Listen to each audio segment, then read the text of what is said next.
is it made of?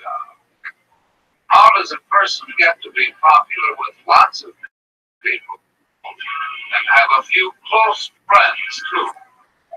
Let's watch and see.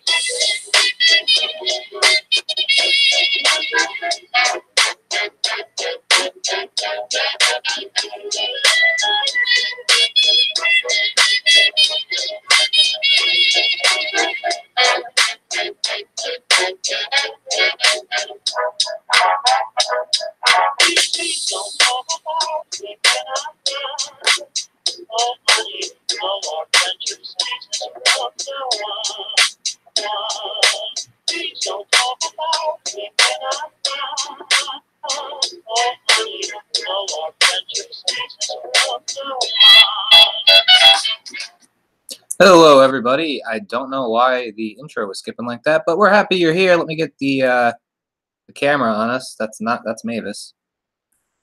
You would think, after doing this so many times, I wouldn't have a hassle with it. Hi, everybody. Welcome to OSP and Chill, where we're just hanging out. And tonight we're mainly talking about the Oscars and how people feel about it, and just the usual stuff. Things and stuff. I am trying to get the chat up so that I can say hello to everybody, but I know off the bat that Billy's here, Tom Zambino's here. Hello. We also got Geek to My Nerd and Delisha and Nolan. Ooh, that's a good batch. It's a good batch, peeps. Peeps. Anywho, so before we get started, just want to remind anyone who's watching this maybe after the fact, Saturday, Candace, who you may recognize from some OSPs, as well as the Sabrina reviews, put out a Black Panther analysis from her perspective. Definitely check that out. And then last night I released, finally, Billy and Tom Zambino's episode of Movies with Super Friends, where they talk about 1966's Batman, starring Adam West, as well as Cesar Romero and a bunch of other, Burt Ward. There's a bunch. There's a different Catwoman, so I can't remember her name. Anyway, also tomorrow, Tuesday, I'll be streaming Kingdom Hearts around 8, so come hang out with me. So before, So before, not before, we're good. We're ready to go. Where did I? Oh no. Yeah, thanks for the comments on my hair, guys. Basically, I bleached it and then I toned it to be slightly bluish green. Thanks, Mavis likes it. All right, here we go. Oh, that is spooky, Nolan. Oh, speaking of Geek to My Nerd, I don't know if the soundbite will play. Forgive me if it does, but definitely check out their content. Hey, Eric Osamacher, how's it going? Haven't seen you in a bit. Yeah, well, that's just like your opinion, man. That answers my question. I guess maybe I have seen you in a bit. You want to start? No, go for it. Me? I'm chilling. I have a little bit of a headache today, guys, so bear with me if I'm slightly grouchy. I'll try not to be. Don't hurt me. No, she doesn't hurt me on purpose. All right, so starting off, we have performance by an actress in a supporting role. Fortunately, I haven't seen any of these films. I've heard great things about all of them, but what we got was Regina King in If Beale Street Could Talk, won. The other nominees are Amy Adams in Vice, Marina de Tavira in Roma, Emma Stone in The Favorite, and Rachel Weisz in The Favorite. And that's, I believe, the cute moment we got with Captain America being Captain America. Yeah, that's him. Count on him at any award show. Now that I haven't seen any of these documentaries, but I want to. Best documentary feature. The winner was Free Solo by Elizabeth Chai Varshit. Yeah. Jimmy Chin, Evan Hayes, and Shannon Dill. The other nominees were Hale County This Evening, by Ramil Ross, Jocelyn Barnes, and Sue Kim. Minding the Gap by Bing Liu and Diane Kwan. Of Fathers and Sons, Tala Durik. Man, it's just getting harder and harder. Durkee. Ansgar Freerich.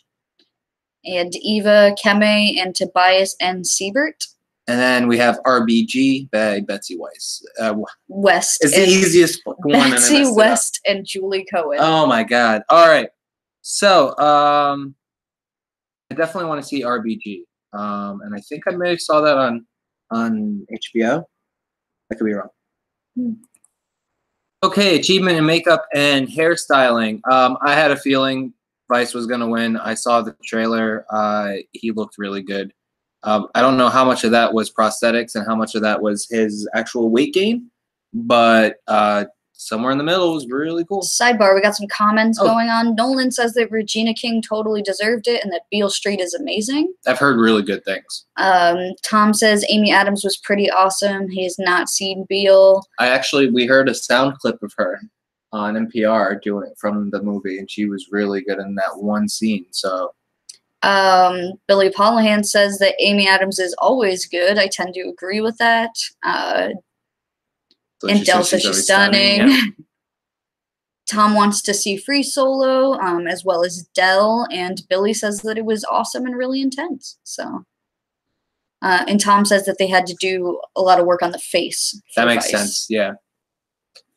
Okay. Well, thank you, because I forgot about the chat. Not that I could ever forget about you guys. I'm just looking at this list of ridiculous names, and I will get through it the best I can. By ridiculous, I mean my ability to pronounce them. For achievement in costume design, we had Black Panther, Ruth Carter as the winner. So, big deal. Rightfully so. I believe she was the first African-American woman to... First African-American. Person? Okay, awesome. Yeah. But also she's a woman. Yes. To win this category, and up against some great contenders, up against The Ballad of Buster Scruggs, which I've seen a little bit of that show, and it does have really nice costuming by Mary Zofres. The Favorite, which I hear is a very good movie, and period pieces often take this category, Sandy Powell. Mary Poppins Returns, also Sandy Powell. And then Mary Queen of Scots, again, another period piece, Alexandra Byrne. So let's see what people are saying. While you're catching, we have a new... Hello, Andy. Both are great. So what I was most excited about for this category was that we've had Victorian costuming before win. We've had Victorian England. I'm trying to think of when Mary Poppins. That's during women's suffrage. Yeah, so like I'm trying to name the era, but I can't. Industrial age? I don't know. We've had westerns and stuff like that. So it's really cool to see some African garb take this. And spot. she went to great pains to really go above and beyond and take a lot of influences from actual tribes and incorporate them in a really interesting way that also felt mildly futuristic. Yes. The costuming in Black Panther is very unique and beautiful, and the textures and the colors. Hard work paying off is what I would say about that. And then someone who did even more painstakingly work, Hannah Beecher. She works with Coogler on a lot of his films as the production design. So listen to NPR again. I was listening to an interview, and she had like a 500. I was telling Candace this in the chat the other day. She had a 524-page Bible just of every she had to make up lore to explain why things would be that way. So she was filling all these gaps and stuff, and it was really. And again, cool in the production design, because that's what we're talking about, Black Panther also won achievement in production design. They had to come up with a really unique aesthetic for that movie and for Wakanda. And so it's cool to see them win when they're doing something completely different. They were up against The Favorite, First Man, Mary Poppins Returns, and Roma. And I got to watch Roma. A lot of people are talking about that movie, and it's supposed to be really good. Speaking of. Yeah. Well, the other nominations were The Favorite, First Man, Mary Poppins. Well, that's what I said. I just read that. Okay, yeah. sorry, Achievement cinematography. Yeah, Roma, Alfonso Cuarón. And I believe this is the first Mexican director to win in this category too. So I believe you. I'm not sure. I think it said it right in the header of the thing. I can double check. No, it's fine. Okay, she believes I me. believe you. And they were up against Cold War, The Favorite, Never Look Away, and A Star Is Born in that category. I'll tell you what, A Star Is Born, I was the only one on this list I've seen, and the cinematography in that was really good. Especially, we just rewatched it, and it's really powerful. Achievement in sound editing. I expected this. Bohemian Rhapsody. Yeah, I think that's really fair because they were using a mixture of, if I'm remembering this correctly, Freddie Mercury's voice, a voice double, and also Rami Malek's voice. Like what Rami could do, they used, I was pretty sure. Unless Freddie... I mean, so that's like a lot of work, and it makes sense for them to win in this category. And then they were up against Black Panther, First Man, A Quiet Place, which I haven't seen A Quiet Place, but it would have made sense to me, just knowing what I know about the movie, that it would have gotten some sound editing credit. So, but just to be nominated. And then again, Roma, yeah. Okay, so achievement in sound mixing. I was actually surprised that Bohemian Rhapsody took it, but I was surprised A Star Is Born didn't take it because all of the songs they used were live, and that's impressive to have it, like, to record it live and for it to sound so good and natural. Tom in the chat is saying that he thinks that the Freddie covers singer did most of the singing, and I'm going to agree with you on that. But whoever did that, and I'm not sure, you guys can let me know in the chat if you know, whoever the singer was doing the Freddie voice in the movie was very good. Obviously, nobody is Freddie Mercury, but it was really good and probably better than it would have been had they just used Freddie or if they just tried to use Rami, because I don't think he was probably on the level of this guy that they had doing the singing. So I just checked myself because I didn't trust me, and I was right too. I don't know if he was the first to win in cinematography, but our next category, Best Foreign Film of the Year, Mexico is the first to win, first to be represented and to win, not to be represented. But so just to correct myself. But yeah, Roma won Best Foreign Film, which from what I know about Roma, it's about his childhood nanny and about her life and stuff like that. And they cast this no name, she just reminded him so much. Yeah. So it's really cool that I know that it's in black and white and that it's really beautiful. I didn't know it was in black and white. Yeah, that's the things I know about that movie. But there was also, and again, I might mess this up. No, Capernaum. I think I for Lebanon, Cold War, Poland, Never Look Away in Germany, and Shoplifters, Japan were the other nominees in that category. Next is Achievement in Film Editing. I disagree with this one. Now seeing BlacKkKlansman, I would put that miles ahead of Bohemian Rhapsody. A lot of Bohemian Rhapsody with the transition, and again, I liked Bohemian Rhapsody, don't get me wrong, but we liked it, we didn't love it. The transitions between it were really jarring and took me out of it. Them touring and it was just Freddie and then road signs, it just felt very it was weird. And then I saw a clip, somebody had played the clip of when they meet Littlefinger. Yeah. And it's just camera, camera, camera, camera, camera, camera. And it's so jarring. I don't understand how it went. Billy says that Mark Martell is the Freddie impressionist. Thank you with that. And I'm going to say Tom hasn't seen this movie yet. He's going to watch it tonight, so no spoilers in the chat, please. But I watched Sorry to Bother You today for the first time, and I might have thought that movie could have gone into film editing because that movie was beautifully edited and really unusual. So shame to not see that in that category. Even the work itself is nice. Sorry. Performance by an actor in a supporting role. Mahershala Ali. Mahershala Ali. I do it every time. It's Mahershala. Yeah. I think I just think if I plow through it, I'll get it right. But you're right. You're right. One at a time. I'm not going to try it again. He won Best Supporting Role, and the other nominees were Adam Driver in BlacKkKlansman. He was good. Not as good as Sam Elliott in A Star Is Born, man. and I believe this was his first nomination ever, which is insane to me. The but one time he doesn't play a cowboy. we watched A Star Is Born today, and there's just this one look that he gives. He has this exchange with Bradley Cooper's character, and we were like, right there is worth it alone. Yeah. It really his expression on his face was said 1,000 words, and he really stood out in that movie. And him and Lady Gaga going back and forth at the end, he's really strong in too. He's a strong character. And I'm a little bummed he didn't get it. I haven't seen Green Book. I can't say anything about it. I know some people feel certain ways about it. I can't make an opinion yet. Nolan thought for sure that Adam Driver was going to win supporting. Oh, really? But he is happy for Mahershala Ali. And Ashley says she agrees with me on the editing for Sorry to Bother You. Cool. That's because she's my brain twin. She Sam knows what's Elliott's up. mustache was sad. He was, though. You saw it was because tears were running down it. Dude, he was very good in that movie. Really good. The other nominees were Richard E. Grant in Can You Ever Forgive Me? And Sam Rockwell as Bush in Vice. I made a joke on Twitter that I already saw him play Bush in Hitchhiker's Guide.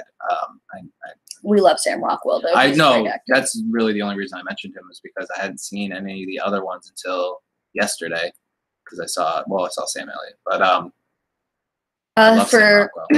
for Best Animated Film of the Year, we're happy to say that Spider-Man Into the Spider-Verse, with its large team, Bob Persichetti, Peter Ramsey, Rodney Rotham, and then Phil Lord and Christopher Miller taking it. That movie was stunning. Yeah. It was really different. And from Sony. Yeah, we loved every minute of that. We went to see it with Ashley and Joe. So we're glad to say that in a category that does have some really good stuff in it, they took it. It was up against Incredibles 2, which was good too. I think in a different year could have won this category had it not been up against Spider-Verse, with Brad Bird, John Walker, and Nicole Paradis Grindle. Isle of Dogs, which I did not see, Wes Anderson, Scott Rudin, Stephen Rails, and Jeremy Dawson. Mirai for Mamoru Hasada and Yuichiro Saito. And Ralph Breaks the Internet, which I also have not seen, with Rich Moore, Phil Johnston, and Clark Spencer. Let's see what they got. Sam Rockwell looked surprisingly badass with a shaved head. I believe it. Miles Morales' led movie is a game changer. My inner Spidey fan was so happy. Yeah, it was really great. We loved that movie a lot. Even aside from including a different Spider-Man, which I feel like was way overdue and really good, including several other Spider-Men. Yeah. One made by Gerard Way, found out. I sent that to Tom. The little Aika, what's her name? I'm not sure what her name. It's something like Peter Parker, but it's Japanese female. The one with the mech is a Gerard Way character. That's funny. So he's having quite a year. Which we really enjoyed Umbrella Academy. If you haven't watched it yet, just throwing that out there. But yeah, and just that style of animation. Penny Parker. Oh, okay, so it's not that far off. But just that style of animation, I thought was so unique that it might it looked like a comic book. Like it. Yeah.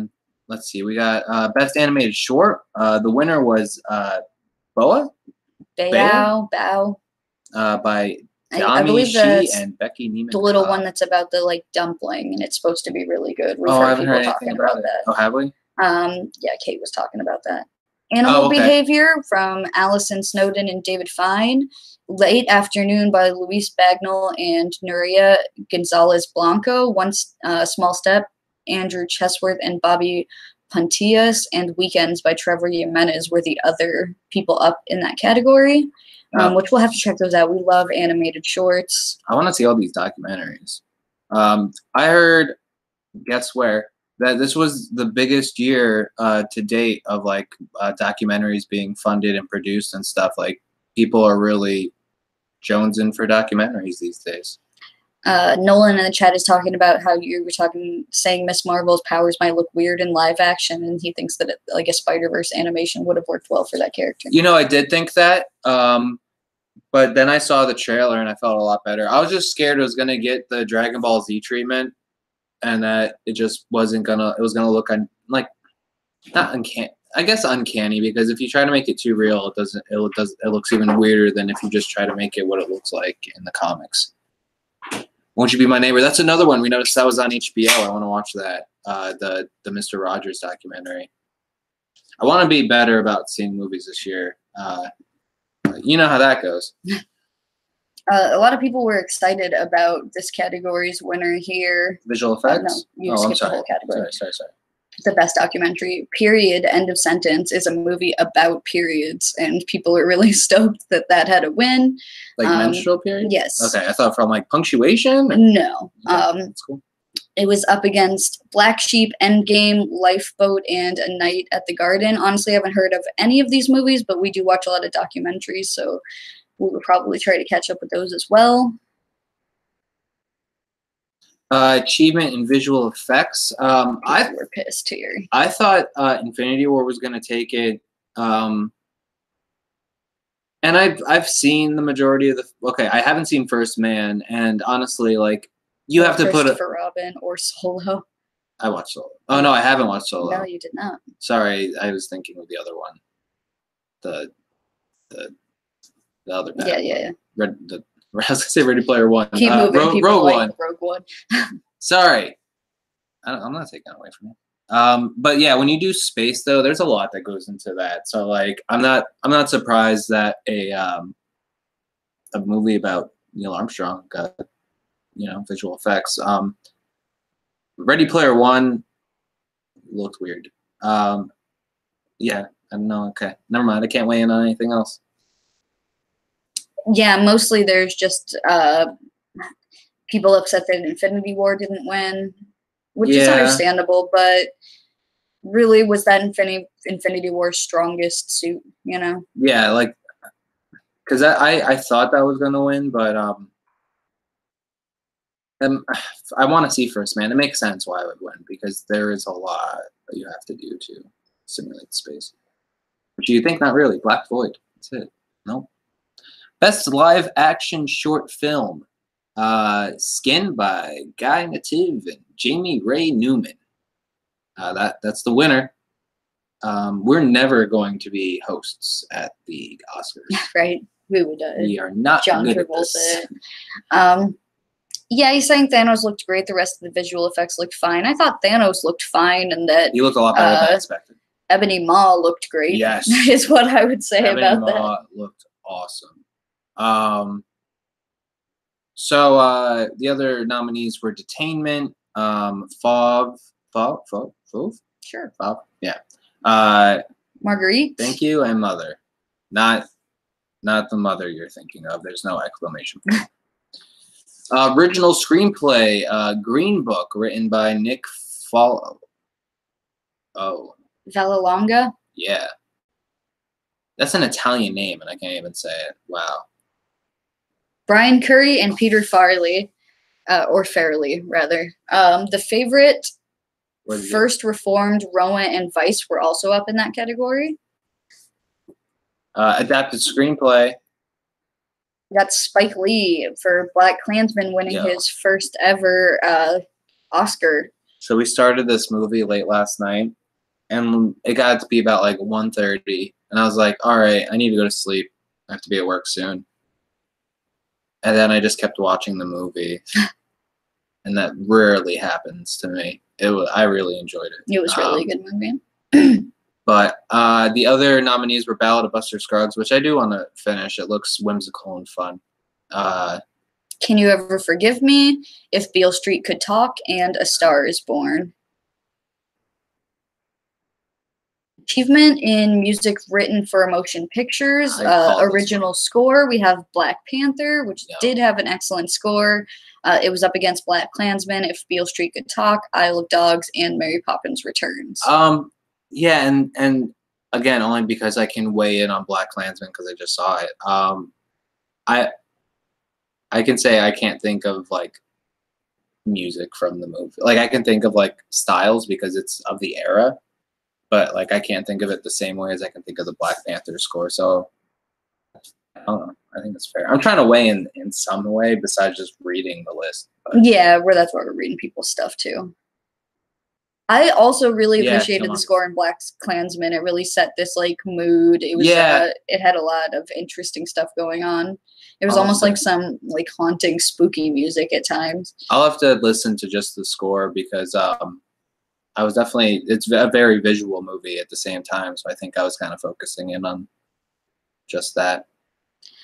For achievement in music written for motion pictures, original song, I'm happy to say that Lady Gaga is now an Oscar winner for Shallow, and rightfully so. That song is great, and that movie is really excellent, and no matter what anyone has to say about her, she's the first person to win.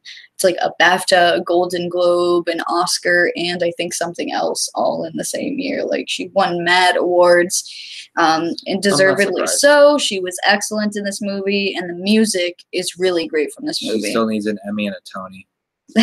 I could see her getting a Tony on Broadway whenever she fucking feels like doing that. She still needs an Emmy? Really? She won one in the movie. That doesn't count?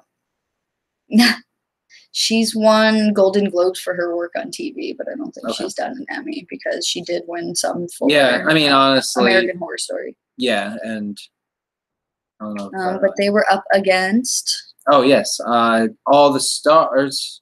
Wait. All the Stars from Black Panther. Which is a banger. All Fight from RBG. Yeah. The Place Where Lost Things Go from Mary Poppins Returns, and When a Cowboy Trades His Spurs for Wings from Ballad of Buster Scruggs. I see. This just makes me want to watch the movie more because that's just a really pretty name for a song. Yeah, it sounds sad. Yeah, but I'm up for it. We just watched Star is Born again. Performance by an actor in a leading role. I thought this was going to happen. Rami Malek in Bohemian Rhapsody. And I'm going to say that's fair. Because I did have my issues with this movie, but I thought that in a role that was nearly impossible to do, he did an excellent job. Not only that, he's just so proud to have the opportunity and stuff. And he worked really hard. He actually had, I was watching a lot of behind the scenes stuff when you were at work one day. They wanted to hire like a choreographer for him, but he opted to get like a body language specialist, like a movement coach instead, because it was more important to him, instead of just like doing a choreographed dance, to really understand the movements of Freddie Mercury and why he moved the way that he did, and like where they came from, like his cultural background and how he was raised and the music that he listened to and the people that he admired in movies and stuff. And there's a lot of that inspiration in the way that Freddie was himself. So I thought it was an interesting move to even think on the level to, instead of hiring a choreographer, hire like a movement coach. And he really gives a shit. Like when you hear him talking about doing this role, he was very aware that it could have broken his career if he did a bad job, but to him it was worth it, for the chance to play somebody who is a lot of people's hero, including myself. I heard him talking about how growing up he would have never thought he could play Freddie Mercury because he never knew Freddie's real name, Farouk. You know what I mean? Like he never like put that together, which I think is like cool for him. You know what I mean? Like he obviously idolized him for a long, still idolizes him. And none of the problems I had with the movie have anything to do with him. Bradley Cooper was great in A Star is Born, but I don't know. It's harder. Like it's harder to compete with someone who's like emulating someone so perfectly. You know what I mean? Not perfectly, but. I'm really talking about Sacha Baron Cohen could have done it, and I agree. My dad says Sacha Baron Cohen was too tall. But he would have liked to see it as well. I was talking to him. My dad's a huge Queen fan. That's how I grew up with Queen. But I do think that, especially with the issues that this movie had and its production getting set back, and because for like 10 years we were talking about this movie coming out, it felt like it was just pushing it back. I think that the product that we got at the end was really good, and particularly in the casting department, that dude who played Brian May was on point. And then to find out that John Deacon is played by the little kid from Jurassic Park blew my mind. And even their Roger Taylor was quite good. So I will give them that. All right. Up next is performance by an actress in a leading role. The winner was Olivia Colman in The Favorite, who was very surprised because another nominee was Glenn Close for The Wife. We also had Lady Gaga, Melissa McCarthy, and Yulitza Aparicio. Thank you, in Roma. Man, Roma got another one? Yeah, Roma was Swept, huh? Achievement in directing. Alfonso Cuarón, Roma. That's 2 director awards. Black Klansman was also another nominee, as well as Cold War, The Favorite, and Vice. Did Vice win? Not one. Nolan says Olivia Colman is a British icon and delightful woman. I agree. I'm really excited to see what she's going to do with The Crown because she's been cast as Queen Elizabeth. Now that they're aging everybody up.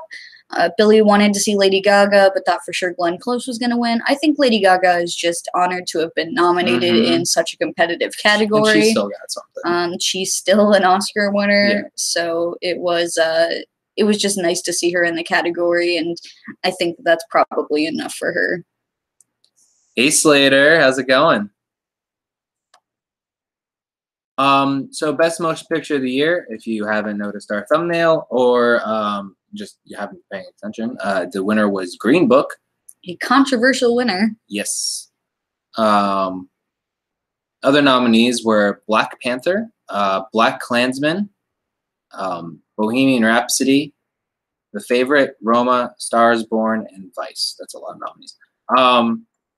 Maybe because it's so fresh in my head, I might have picked Klansman. You know what I mean? I haven't seen. Now I really want to see Roma. Now that I see it's of the movies that I see here, Yeah. I would have also chosen Black Klansman, and that might be unexpected to a lot of people because yes, I love Lady Gaga with all my heart, and A Star Is Born is a really great movie, but Black Klansman was just beautifully directed and acted, and all around an excellent movie. I was moved by it greatly. Yeah. So, and it was like a reach. Like I felt like it was a reach across the aisle too, and in some points, you know what I mean. Like, but I don't know. I would recommend it to anyone. So, what else do we got here? Nothing. That's it. That's the whole list. So, sorry guys. So is there any questions you guys got for us concerning anything in pop culture? I was going to go through trailers and stuff. I figured that'll give us something else to talk about next time. Oscars aren't the biggest deal, but they do, weigh in and affect what's going to happen down the line. I think maybe we should just get some callers in. And then you want to do some callers? A lot of people are saying that they also would have went with Black Klansman. I just think that for Spike Lee, it was very disappointing. He would have been happier with any other movie winning the category. Yeah, he says every time someone drives a car, he loses. Yeah. Because famously, when he was nominated for Do the Right Thing, he lost to Driving Miss Daisy. Yeah. Which, all things aside, it feels a little insulting to lose to a movie like that when you are a director like Spike Lee. I mean, at least they traded. I don't know. So, Billy, are you ready? You ready? You're the first one in here. You ready?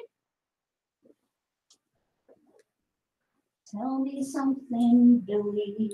Tell me something, Billy. Aren't you sick of it getting so chilly? I was going to go with silly. Up in Illinois.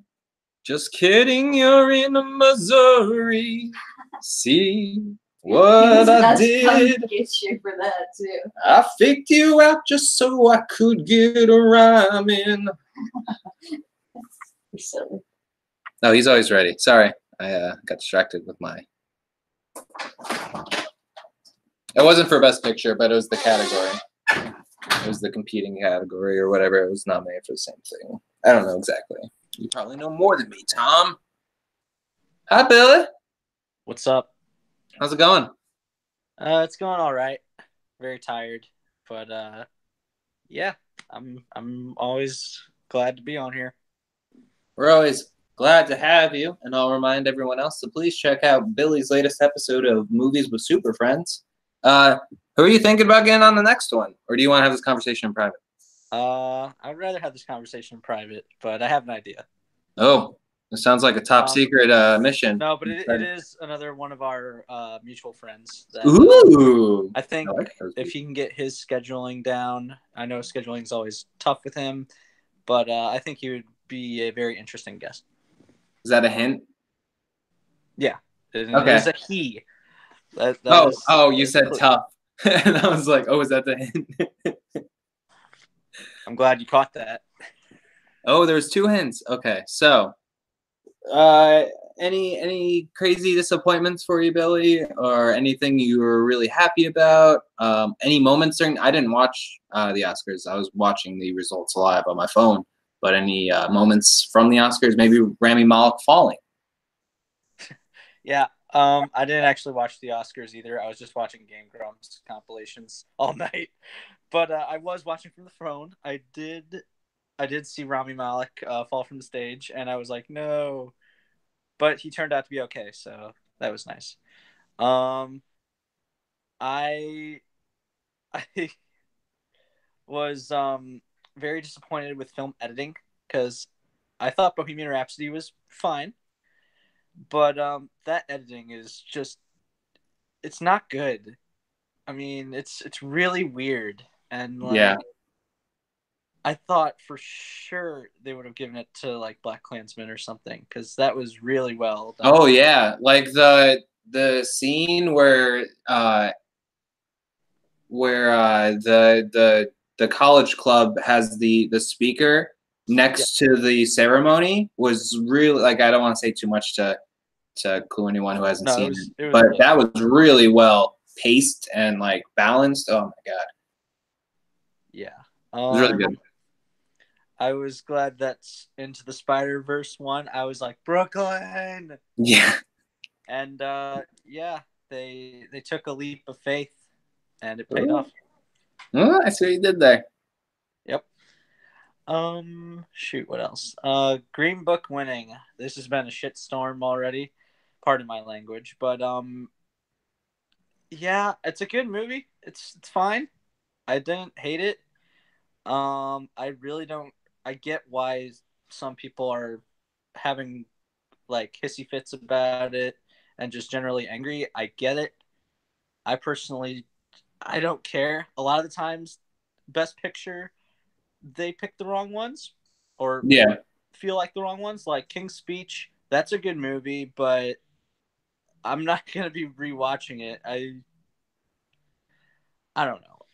It was that was fine. I was glad Mahershala Ali won and Rami Malek I knew was going to win. Olivia Colman winning was actually a very good surprise because I didn't think that she was going to win. I thought she was great in The Favorite, but I didn't think she was going to win because Glenn Close has been winning it in all the other awards. So that was nice. I wanted Lady Gaga personally because I think she deserves all the awards. But I was glad that she got an Oscar nonetheless for Shallow.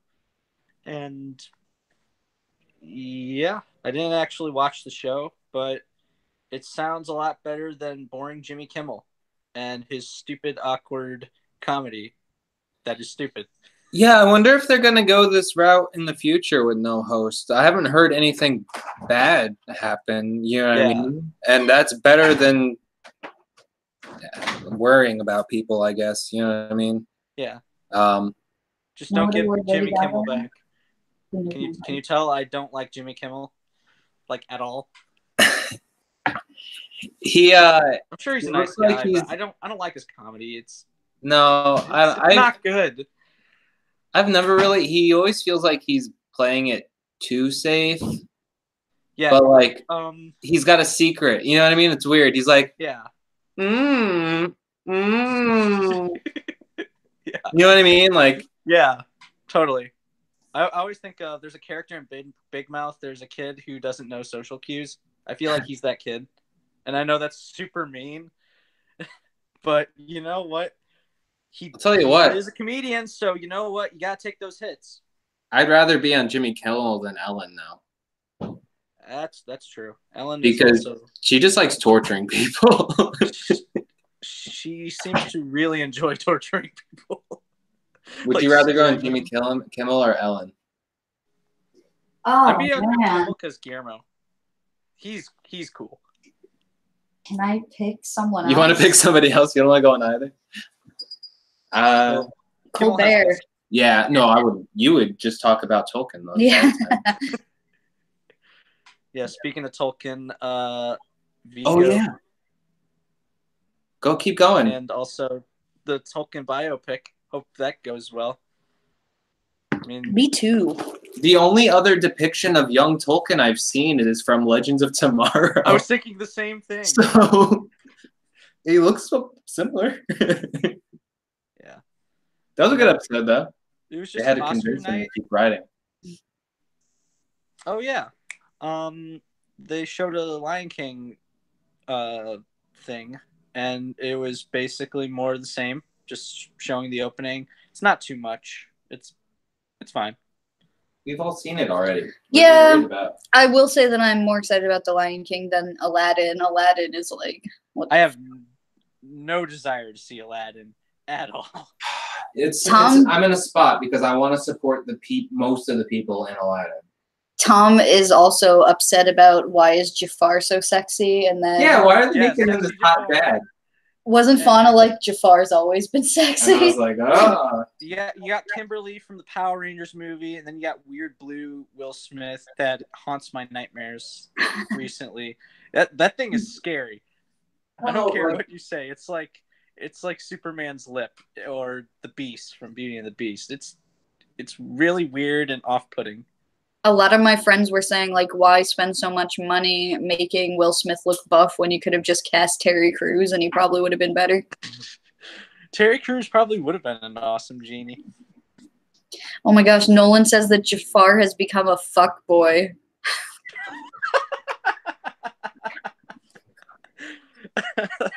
And Eric Awesomeauger says the season 2 penultimate episode was great of Legends of Tomorrow. Penultimate. I see what he did. I had a feeling. That's a good one. That's a good one. So anything else? No, I'm just hoping to record movies with Super Friends a lot. Hopefully we can upload it a lot earlier. I know that Tom had been messaging me. He'd always be like, man, I'm trying. And I really appreciated that. And hopefully we work out something with all the tech issues. I have the solution. Yeah. And we just gotta find a night. And what I would love to do is, because Candace has shown interest in maybe doing something more often. TJ's got an episode here or there. So I'd love to do a rotation and just give somebody night of the week. You know what I mean? So we can figure all that out. But usually what I do is I just stay on the call and I hide in the corner. And then if you need me, I'm there. Sweet. Well, So we'll talk more. But I promise I have plans for you. No, that's good. So I haven't forgotten. I know it's been some time. No, you're fine. I haven't forgotten anything. Your episode just went up. You're fine. Yeah. Hopefully that tides people till then, because that was a very fun episode to record, because Tom Zambino is an awesome guy. For sure. He really is. Love that guy. And where can people find you on Twitter? You can find me on Twitter at bbusterbill, and you can find me on Instagram at Billy Batson's Lightning. And yeah, I'm always here supporting the odd-shaped people. And appreciate it. Yeah, just have a wonderful morning, evening, or night. Very Truman Show. I dig it. That's his sign off. Good afternoon, good evening, and good night. That's his sign off now. He Bye, just has buddy. to learn how to hit end just a little bit later so it doesn't get cut off the next time. I was like, how do I fix this? Yep. Yeah. Truman Show ending. And have a good night, guys. Have a good night. Bye, buddy. Bye. So, Geek to My Nerd in the chat says that Jafar is supposed to be a creep, but if you, season 1 taught us anything, there can be good-looking creeps. I'm trying to read the chat. Sorry, I'm trying to see who's up next. I think it's Joe and Ashley. Sorry. Nolan too. Remember, be kind because. Oh yeah. Nolan, do you plan on calling in? And Ashley and Joe, do you mind if we let Nolan pop in real quick? Speaking of Ashley and Joe, they said I usually have villain crushes when I was growing up, but Jafar was never one of them. More of a Gaston vibe, or Him being like good looking and then chaining up. it's like you. It's real. No, yeah, and then like with the fucking hourglass and stuff makes it creepier. Right. Because I expect it from this crazy looking old let man. Nolan call in because Ashley and Joe are not going to be able to call in today. Oh, they're not calling. We'll miss you guys, but we understand. We'll mark it on the calendar a very few times Joe and Ashley can't call in because they're always here. But like I said, I have a headache tonight, so I don't mind keeping it short. That's cool with me. Calling Nolan on the radio. Who else in the chat wants to call in tonight? Eric, Tom, Delisha was here earlier. Dell was here too. Just let us know in the chat. If I'm forgetting you, I'm sorry. Sheeple guy. Don't feed the trolls. They eat sheep. Trolls famously eat sheep. Eric's going to call in. Yeah, it's probably going to be early, Tom, so right now it looks like we're just waiting on a couple of people, so. I guess it could be seen that the older version of Jafar could be creepier, yeah. And less family friendly because of that age gap and him wanting to marry her. Yeah, all I was saying was that you don't have to be unattractive to be a villain, and I like the new trend of like these attractive villains because it does bring to light that sometimes they are. Like a lot of people were talking about that Ted Bundy documentary, and while I don't personally think Ted Bundy is terribly attractive, that's kind of how he got people to follow him into his car and stuff a lot of times. So it can happen. Hey, buddy. Hello. What's up? Yeah, not much. Oscar stuff just happened. I've missed you guys. Good to be back here. Yeah, I miss you too. I figured we might see you for the Oscars episode. I guess the timing just worked out. Oh yeah, for sure. Thankfully, I don't have to go into class tomorrow, so I figured, fuck it, why not just come on and hang out with you guys?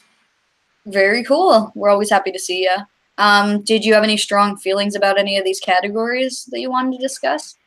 I mean, I agree with Billy on the whole film editing thing for Bohemian Rhapsody. That was really just like a what the hell moment for me. But I don't really have any strong feelings because I watched the whole ceremony and I thought the whole ceremony, minus a few little things, was pretty good. Like especially without a host, it flowed a lot better. And I said this in the chat, but I never watched the Oscars like to see the winners. I kind of watch it as a celebration in film. So for that, it succeeded. But I mean, regarding the whole Green Book thing, I doubt anyone's going to remember that movie within like a month. It's going to be forgotten. Yeah, it's funny you say that because what I always like the most, because I don't watch the show live, I'm one of those people who, when people are watching it, I follow on Facebook, I see who's winning, I look at the pictures of people's outfits and stuff, and the outfits are what gets me hyped, to be honest. I thought that Billy Porter in that tuxedo dress was killing it. I was a big fan of that. And Selma Blair had a moment for me because she was recently diagnosed with MS, and this was her first time out in public, and she was out there with a cane, looking like a complete badass in the most beautiful award show gown I've ever seen in my life. It was this gorgeous sweetheart cut black and pastel number with a cape necklace, and it was fucking amazing. Like, it was stunning, out of control. So I love the outfits too. That's like a big part of it. See, for me, the Oscars is kind of like my Super Bowl. Like, because of UK time, I miss watching it live, so I've recorded it and I wake up and I try to avoid spoilers just so I can watch the ceremony and stuff. But that's really the only reason I watch it. The ceremony is the main thing, not necessarily the winners, because, like, I mean, a gold statue doesn't really dictate how I feel towards a movie, so yeah, For sure. Billy says that Spike Lee was really pulling off the Waluigi look. Yeah, his outfit was wild, man. Like he looked like Sly Cooper in the early days. Oh my god. Yeah. Well, he's always been a bright guy. For sure, you can wear whatever the fuck you Yeah. want. Oh, it's a great outfit, but just like a very noticeable outfit. Well, yeah, Spike Lee usually wants to be noticed. Yeah, fair point. Do you guys see that interview he did with the British guys afterwards? Which, no, I don't know. I read like that, so I don't know if they were British or not. Some guys from Sky News asked him what he thought of Green Book, and I'm pretty sure he was drunk, and he just said, "I'll give you a British answer. It wasn't my cup of tea." And he just ran off. Yeah, there were some awkward moments too. There was a lady who was interviewing Jason Momoa, and she's like, "Give us a haka move, like do a haka move, like yeah, like bouncing around and like What? to like demand that like you do a somebody dance? do an important ceremonial dance from his culture, like on demand for you for your entertainment, is like a little awkward. Even if you just asked, "Hey, would it be okay?" I think it's impolite to ask, but anyway. then to do the thing. She did the thing, and then he was like, "Well, first of all, his wife was like, no." Like she was instantly like, no, and he was trying to be polite, so he did like the tongue out face for her, and she like condescendingly was like in the camera, like mocking what he did. It was sickeningly awkward. Well, I'm lucky that I don't look like a typical Scottish person, so no one's going to ask me to play the bagpipes on demand. No, I'm just gonna ask you to wear a kilt to the wedding. That's only if I can find one that's comfortable. Yes. Kimber will get you a kilt. I did tell Candace that I was trying to get you to wear a kilt to the wedding, so no She'll get you a kilt that matches our color palette. Is there kilt shops in the US? Because like it's quite expensive and We're in quite Austin. heavy I'm to sure bring a kilt over to. I'm sure there's a States. specialty store here. Yeah, I'm not sure. Maybe you can get one on Amazon, I'm send gonna it Google here. If it helps, I have a towel that looks like a kilt. I mean, in a pinch, we might need it. Yeah, Billy's talking about Jason Momoa's famous scrunchy accessory on his wrist. And I liked what Jason Momoa had to say about those Momoa cookies that went viral. Yeah. Did you see that? Oh No. yeah, the Girl Scout. He wants his cut. He wants a bunch of cookies. He wants shortbreads. Dell is saying that that lady who asked him to do the haka was named Ashley Granby, and that Lisa Bonet was not having that shit. And I agree, she was definitely not. I'm really looking forward to the best animated feature war next year because I reckon it's going to be between Frozen 2 and How to Train Your Dragon 3. Have you seen How to Train Your Dragon 3 yet? Yeah, it came out in the UK early, and we won't say any spoilers, but me and Kimber both found it like maybe the strongest out of the whole series. I probably have to watch it one more time before I say that because I really love 2, but there's not a bad entry in that series. No, it didn't go down by any means. The ending was really great, really strong too, and I just love the design. At this point, everybody's seen the female dragon. She's really beautiful, and I loved the costume design for the armor. Really cool. I can't wait to see people cosplaying that. Yeah, same. And this is like a minor thing for me, but I love that F. Murray Abraham was playing the villain because I'm a big fan of Amadeus. Yeah, you already know where I stand with that. It's one of the best movies ever made. Hell yeah. And I'm still working on, I know Stories as Lessons has been kind of on a hiatus lately because I've been writing and stuff, but I'm coming back with like a big How to Train Your Dragon video. And like, if you thought my Donnie Darko video was long, then this one's going to be like double the length. Yeah, I feel you. I did want to say at some point during the show, some of you might have noticed that I changed my name to Kimber Bennis. We eloped. No, we did not elope. Do not send my mom over here to kill me. Well, your initials are still the same. They are the same, but I'm going to be starting my own channel to do true crime stuff, mostly like video essays about true crime, and some of it which has to do with true crime and pop culture. So that's why I have my name changed, because I don't want to start a channel and then have to change my channel's name in a year. So if you're wondering, that's what that's about. And if you're interested in true crime, keep an eye out for that. Also, Service Menswear is 9 miles from us and has Kilts? Has kilts, apparently. Okay, good. Good. I'll definitely try to get one then. You're like, no. I mean, if I can survive wearing it for 2 weddings here, I can definitely happily wear it at yours. Look, it's going to be hot here. You're probably going to appreciate the breeze. You know, you'd be surprised. It's actually worse when it's hot because the material on a kilt is so thick. It's like wearing a fucking blanket. We need to get you a sheer. No, it's because they're like wool. They're heavy. I actually many years ago found one at a thrift store that I used to wear all the time. And living in Florida, it was really hot to wear, but I saved it for winter usually. Okay. Well, I imagine if I'm wearing a kilt, you're definitely going to want pictures with it. Well, it's the wedding. We're definitely going to have a million pictures with everybody. No pictures. All the pictures will be from the waist up, I promise. No promises. Great, I'll have to shave my legs then. Hey, Digital and Dice. Hey! Welcome, guys. I need to make them a command. How's it going, guys? And girl, maybe, is Crass around? Glad I was able to catch you in this. No, well, we're just talking about the Oscars and whatever else, honestly. What are you up to? But yeah, we don't have a command for them yet, but we got to make one. But if you guys aren't familiar with Digital and Dice, definitely go and check out their content. They're great, wonderful, beautiful people. Mark is here with us. Our host, Mark. They're legion. They can be everyone in one. Justin's worked on some shows. Yeah, Encrypted. With Tom, Encrypted. So definitely support them. He has his own cryptid / lore show. For sure. Too.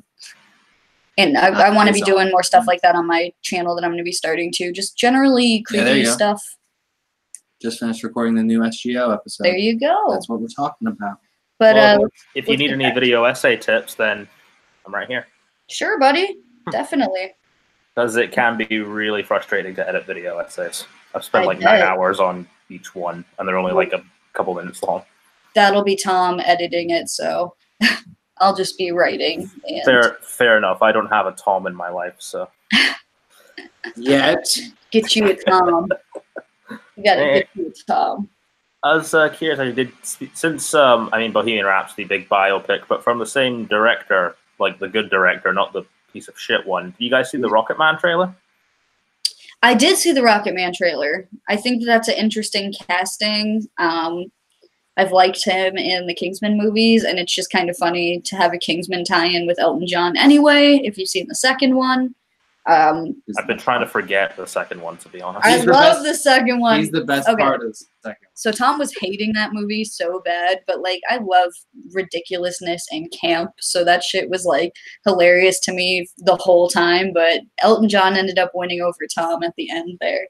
That slow-mo when it's Rocket Man and he's diving in, Tom lost the Saturday bit too. Friday. Yeah, I'm surprised actually because I expected Rocket Man to look like another by the numbers biopic, and who knows, it might be that, but his casting's now won me over because I was like you before. I didn't buy his casting at first till I saw it, and I even heard that Tom Hardy was going to be Elton John at one point, and that's kind of interesting, but you could do it. I don't know. Honestly, I think this is a better casting. Yeah, I agree. And Billy says he really likes Taron Egerton's singing voice, and Tom Zambino's with me. He loves Kingsman too. Do you guys also love the Roger Moore Bond movies? Because there might be a correlation there. I'm a T-Dalt. I'm with Paul Rudd on that. The correct answer, of course, is Pierce. Oh, okay. Brosnan? No, it's actually Craig for me because everyone wants it to be with Rush with Love. What's his name? Oh my God! Come on. Sean Connery, aka the best James Bond. I just don't like him. He's a horrible person, but I like him in League of Extraordinary Gentlemen. I think I call Daniel Craig James Blonde, but I think that's that fair. the Daniel Craig movie strengths are their villains for sure. Yeah. Like you have to have good villains, and they really are brutal. Speaking of which, Rami Malek might be the next Bond villain for Craig. Craig's still in it. After every film, you hear something different. I reckon this will be the last one, and I'm kind of hoping, in fact, I'm praying they do like a Logan and just kill off James Bond for a while. Yeah, no, I agree with you. I was about to say the same exact thing. I think that they should just cast Andrew Scott as the villain in every movie forever, and then I'll be happy. Wasn't he Inspector? Was he? Yeah. Oh, yeah. He was like a side villain Inspector that like messes with Ralph Fiennes for a bit. Love it. I'm not huge into James Bond, if you can't tell. I like Yeah. I get it. It's not for everybody. They don't have so many things. They got. Yeah, but I'm British, so I kind of have to be. They have Captain Britain. Can you tell me one thing about Captain Britain? They've got Nobbleberry. They do have Nobbleberry. But you guys have all the cool blockbusters, and we've got just Harry Potter and James Bond. You got BBC. You got Doctor Who. Like all the television I watch is British shit. Like, let's be real. I mean, most of it. Like literally, like 75%. Fair point. Yeah. You seen any of the new Doctor Who stuff? You know what? I've been so busy. I haven't seen it in a minute, but I still do want to at some point do a recap with you. It's just going to be when our schedules align. And I've only seen 2 episodes of the new season. We're at the same point. And despite that, her ratings are way up for Doctor Who since she's been in. So really? Because the internet's been telling me the opposite. Which side? I don't know. Just like everywhere, I see someone getting pissed off at Doctor Who. Yeah, that does happen. I've been catching up on shows recently. The Good Place, Umbrella Academy, Good Choices, Digital and Dice. Okay, Joe, you're the only one in this room besides me who knows who Peter Wisdom is. Dragon Prince is also pretty good. I've been watching that. I do not know what that is. Peter Wisdom is a wizard from Marvel that James played in one of our games. James would. Yes, he would. But, okay, so while Nolan is here, anything else you wanted to add before we get another caller in here, buddy? No worries. Well, Stories as Lessons is hopefully coming back next week with that How to Train Your Dragon video. It's taking a bit longer than expected. And you guys remember last year when I did a sort of an extended video with Houston Productions talking about creativity and that? Yeah. Yes. I'm doing another video like that again, but I feel I can bring it up here because I'm going to be talking about LGBTQ rep in fiction. And as you guys know, I'm writing a story with a queer character, but I'm also bringing on an author who I know from Twitter community, AJ White, who's a trans author, and we're hopefully going to be talking about our works and how LGBTQ rep in fiction can move forward, because I found a great writing community with those guys, and I just want to use their works to empower others. So look out for that, I guess. Awesome. Will do, buddy. And just make sure that you let everyone know where they can find you on Twitter and stuff so we can follow up with that. You can find me at NolanDean27 on Twitter. Find me at The Life and Times of Nolan Dean on my Instagram, which Morgan keeps telling me is a really pretentious name. But, yeah, you can just find me there. Man, I am reading this book right now. And the character, just the lead character, reminds me so much of Morgan that I just end up like reading it in his voice. Like, what book is this? I gotta get it now. It's funny. It's Anansi Boys, and the character physically has nothing in common with Morgan or the background, just the personality type that this character has, and just how he gets. It just some points really remind me of some gloomy Eeyore Morgan shit, man. I mean, I never would have thought of associating Morgan with Nazi boys, but I don't know. There you go, I guess. I'm just saying. That's it. There's just something about him. Britain has Neil Gaiman. Yeah, Neil Gaiman. Neil Gaiman is going to be here for South by Southwest. They're doing a Good Omens exhibit, and I can't go because I'm working, but it's very exciting. Oh, that show's coming out pretty soon, isn't it? Yes, we have American Gods Season 2, I believe, is March, something really soon. And then Good Omens is a couple months after that, I believe. It'll give me time to read the book, then. You should. That's Good Omens is a quick read, too. Is my favorite that I've read from Gaiman so far. Obviously, he has Terry Pratchett co-authoring that book, but I think that is to the benefit of the book because I think a lot of the sense of humor that you get in Good Omens is from Terry Pratchett. But it's a really good book. You're going to love it. Well, I've only read like his more children's book stuff like Coraline and Graveyard books, so this will be a nice change of pace. Yeah, for sure. I recently just finished American Gods, and I'm about 3/4 of the way through Anansi Boys, so I'm doing a little catch-up, and I'm going to read Norse mythology next as well. So I've been corrected in the chat. Peter Wisdom is not a wizard. He is a British secret agent. The reason I thought he was a wizard was because he was British? Yeah. Because my friend, his last name's Wisdom. No, because my friend James played him in a D&D game because I was converting Marvel characters to D&D players. And to do that, we turned him into a wizard. So that's why I messed up. Thank you, Joe. He is a British secret spy. Secret spy. Billy in the chat says, can someone please edit Morgan's face onto a picture of Eeyore? But the last time I tried to meme Morgan, he didn't appreciate it. So I'm not going to do that. The most Morgan thing I've ever heard. Me and Morgan are also doing a musical march for It's a Wonderful Podcast starting this next month, and we just did one on Oliver Twist that was pretty fun. Awesome. Yeah, I saw that, and I try to retweet them when they have shows, so just check it out on any of our pages. I'm pretty sure like everybody retweets everything, but we will see you soon, buddy. Yeah, it's good to see you guys again. I should probably go to bed because it's 3 a.m. here. Yes, I was trying to get you in at a reasonable time. Yeah, who cares? I don't have class in the morning anyway. Thanks for having me on, guys. Later, buddy. Later. I don't know who is... I know Eric wanted to call in. And so did Tom Zambino, so I would imagine Tom is next. Because he's been in the chat pretty much the whole time. And Dell is going to bed. Have a good night, Dell. Good night, Dell.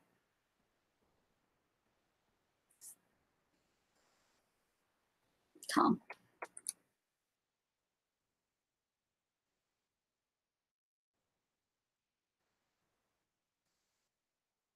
Oh, yeah. I think we're going to have Tom in, and then we were going to have Eric in. But if you're still around in a few Digital and Dice, we'd love to have you on. It's been a while, Mark. This link is for Tom.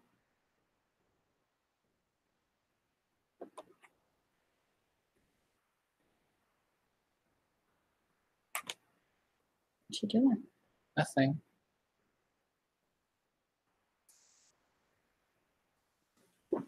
Oh, fingers crossed. No technical difficulties.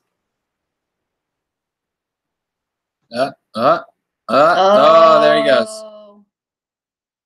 That's how they get you. Gotta be quicker than that.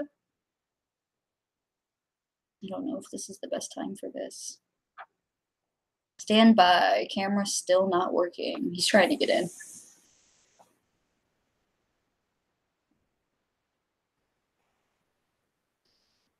Monday.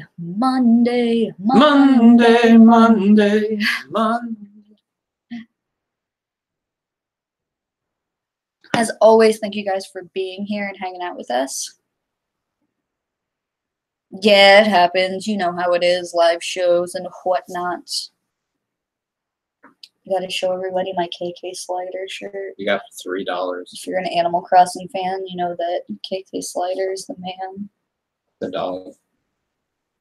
The dog man. KK Slider a werewolf? Oh, there he is. Hi there. What's up, buddy? Yes, the night.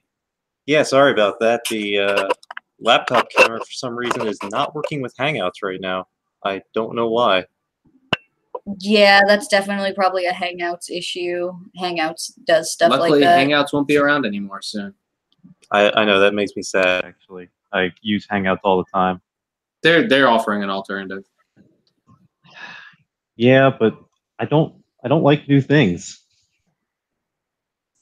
I don't like new things. Yeah. So, speaking of new things, the Oscars are new. They just happened. Did anything stand out to you? Well, they're not technically new. There have been like 90-something of them. But These ones are new, Tom.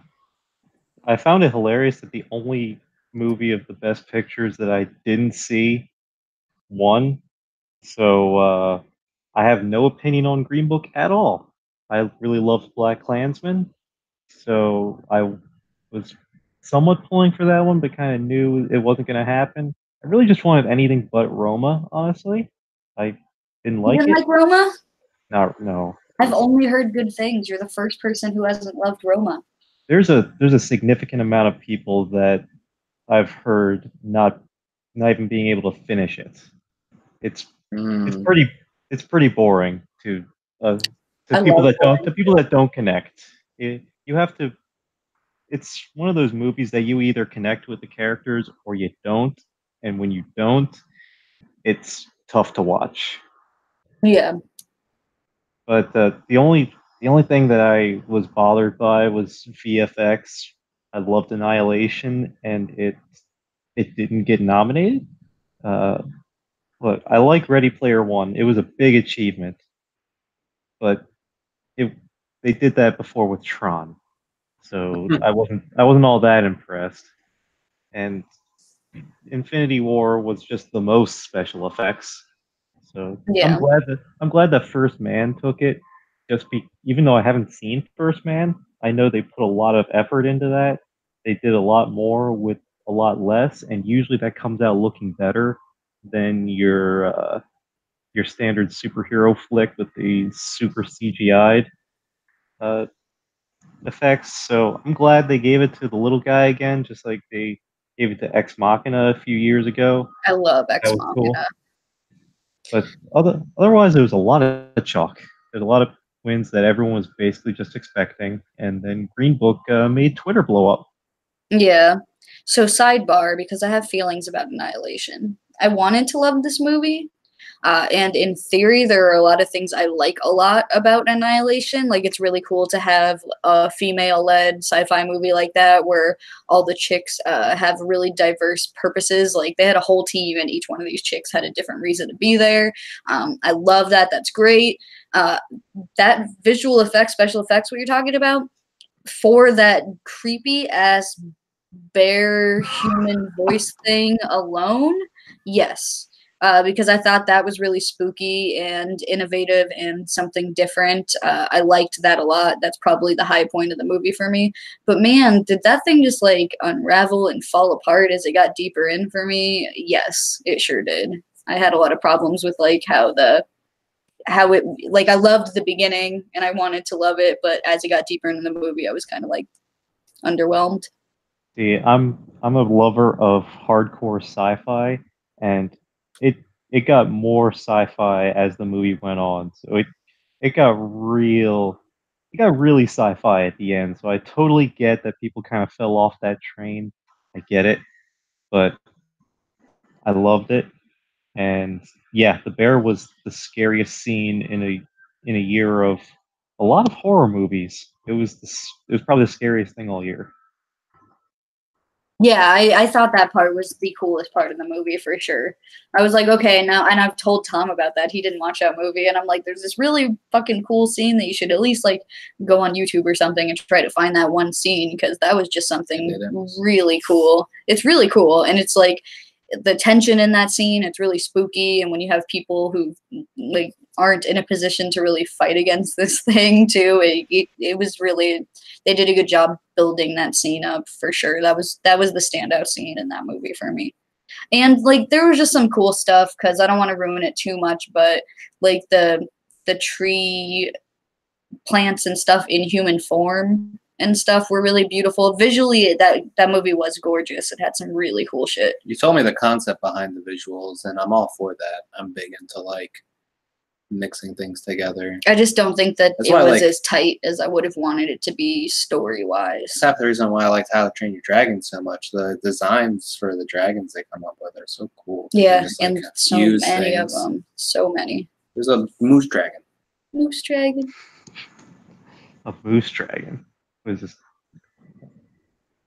That's very strange. It looks cool. You can tell I've never seen How to Train Your Dragon because I'm clueless here. Don't you want to know how? It's the best animated. I mean that's the best sales pitch I ever got for How to Train Your Dragon was that there's a moose dragon in it. That's the best sales pitch I've gotten so far. Fair. Look, I can give you the pitches you need, but Nope, they're not going to be the pitches you deserve. It's not moose dragon, so it's not going to be a good pitch. Oh dang! I was going to say something, but then a moose dragon distracted me. Moose dragons do that. I know. Oh, so we went to the theater, and the one we usually go to Alamo, but when we want to see something for cheap, we go to this Regal near us, and the signs aren't big enough to say the full names, so it just said Train Dragon, but the funniest one was it said Lego 2 Death Day. Because they're just on top of each other, and so now that's going to be my new favorite thing is whenever we go to that. I don't know if you can see You it, can. but Lego 2 Death Day. I read that fanfic. I'm gonna start making posters based on the different combinations they give you. It'll be like Pokemon Fusion all over again. Oh, you could Photoshop Emmett into the Happy Death Day to You poster. Dude, his Against face the could Lego go Death on that Day. mask so easy. Make this happen. If only I knew how to use Photoshop. That's my job. Well, there you go. All right. Anything else you wanted to highlight? They don't have a best car category yet. What's up with that? I'm pretty sure that's for the BMAs. They might have a best car chase, but I started putting together. I started thinking about like what are some of like the better car scenes or cars in movies this year, and I thought, yeah, there was not much in 2018. There's a lot of cool cars that meant nothing to the actual movie, so it would have been a tough year. Yeah. I feel like the only movie that could win the car Oscars is Crashing, and nobody wants that again. Oh, I do actually have an update. I was tagged or either earlier this week or last week. I have an update on the Ford versus Ferrari movie. Oh God. I was informed that they have moved the release date from July to November to line it up with awards season. Oh, good, because you already haven't been talking about this movie for like a year and a half. Jeez. Yes, so you get a few extra months. Well, it's a movie, Tom. It takes time to make. I don't know. It feels like this was the first conversation we ever had. Did you hear they're making this Ford movie? No, I don't know. Yeah, you're right. You just don't see the coverage so much, so when it kind of falls out of your brain, you think it's been so long.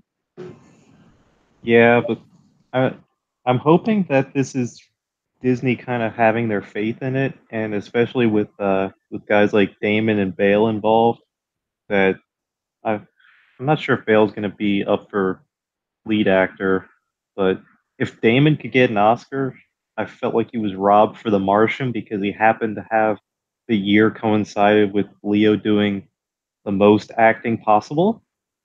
So I'd like to see if Damon can kind of redeem himself and nail that this run. So we'll see if it gets any awards buzz. I hope there's a Lightning McQueen cameo. I mean, it's plenty possible. I mean, even if they just had a car with the same style. I highly doubt it because it's supposed to be in the 70s. The same paint scheme. Okay, that is plenty possible. It would look weird, but possible. All right. What about you guys? How you guys been? Well, we've been good. We've working. Kimber's getting busy at work. South by is about to happen. Streaming. I've been playing Jump Force a lot. I've been really enjoying the fighting in that. Don't know what that is. It's so essentially, for some whatever reason, all these characters that Shonen Jump own, so like One Piece, Naruto, Bleach, My Hero Academia, Dragon Ball Z, Yu-Gi-Oh, a bunch of things get pulled into the real world, and it's a fighting game, and it's a lot of fun. Oh, okay. It's a simple enough concept. Yeah, it's cool. Like I've always loved like Marvel versus Capcom games, so I love crossovers. Like I've always loved crossovers. It's my favorite part of comic books. So to see that kind of happen in this game, and it's a capable fighter that I'm actually enjoying the mechanics of, which is very rare. I'm doing so bad at Smash in my Smash tournament at work. We have rankings. It's 1 through 10, right? And I'm at the bottom. So I put started at the bottom. Now I'm here, right next to it. My friend or my roommate just got a what's the new Nintendo thing? The Switch.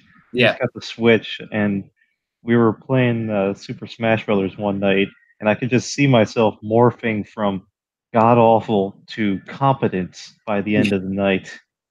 'Cause it's been so long since I've really played Super Smash Brothers since like when the Wii first came out when I was in college. So it's been a while since I've touched that. My biggest, it's not even a complaint, but the thing I do all the time with the Switch is I always hit the wrong button to confirm because I'm so used to like Xbox and PS3 it being the X button. But in this, it's the, I guess, circle button. Yeah, it'd be circle on the PS4. So I always am like backing out of shit and like.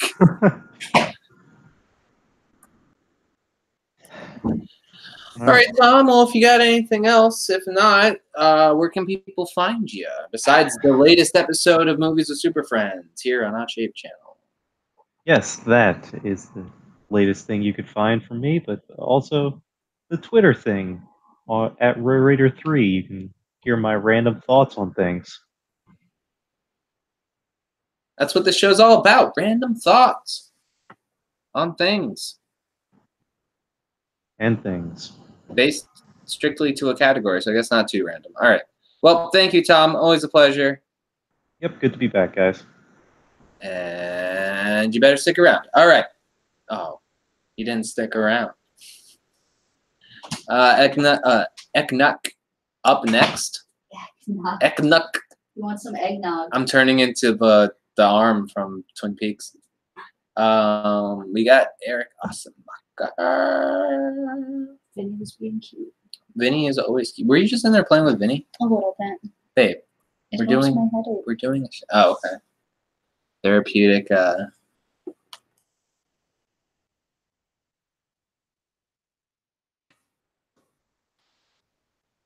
I forgot he could just call in. You and Billy, man. Hey. I copied the link from when you posted it for Tom, and I'm like, I'm waiting. Go. All right, let's go. That's good planning. You did good. How's it going? I mean, I do that all the time, but that's like the first time I've ever actually called it out. I do that every time I'm not the first one. Nice. Yeah. I'm doing all right. And I feel bad. I literally slept on the last episode because I literally slept through it. Well, now you know how I felt during all of your Young Justice episodes. Yeah. Overnights. Yeah. I was like, what? Oh, no. Yeah. So the Oscars, do you have feelings? Tell us about them. Yeah, I'm glad but not surprised that Spider-Verse won. Same. I'm surprised and not glad Green Book won. Yeah. Like I was really pulling for Black Klansman. It's a really good movie. It's really like good. But yeah. Other than that, I'm like I didn't watch them. I was like I pretty much my Oscars interaction was like, how's the Oscars doing? Did they announce Best Picture yet? No. All right. Let me go to work. yeah, I was like Googling like winners as they were showing them because on Google you can up to date, like they keep refreshing who won which categories and stuff. So I was keeping up with it that way. I saw that Rami Malek fell off the stage. That's kind of funny, even though it's not really funny. Yeah. It's like I always think it's like, oh yeah, they have the it's like, yeah, the Oscars in this place. And then I remembered that Achievement Hunter did a show on that same stage, and they did things that are not very Oscar worthy on that stage.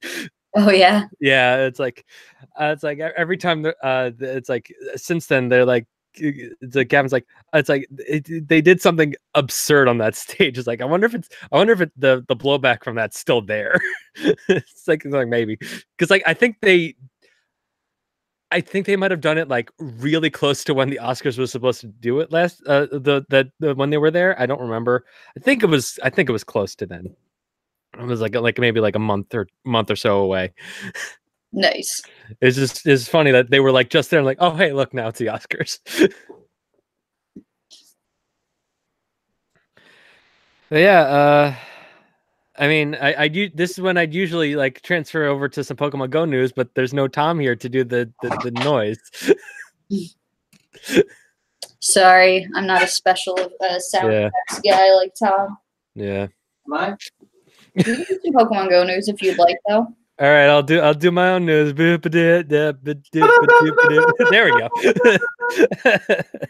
All right, yeah. So we just had literal back-to-back community days, which was not great for my sleep schedule.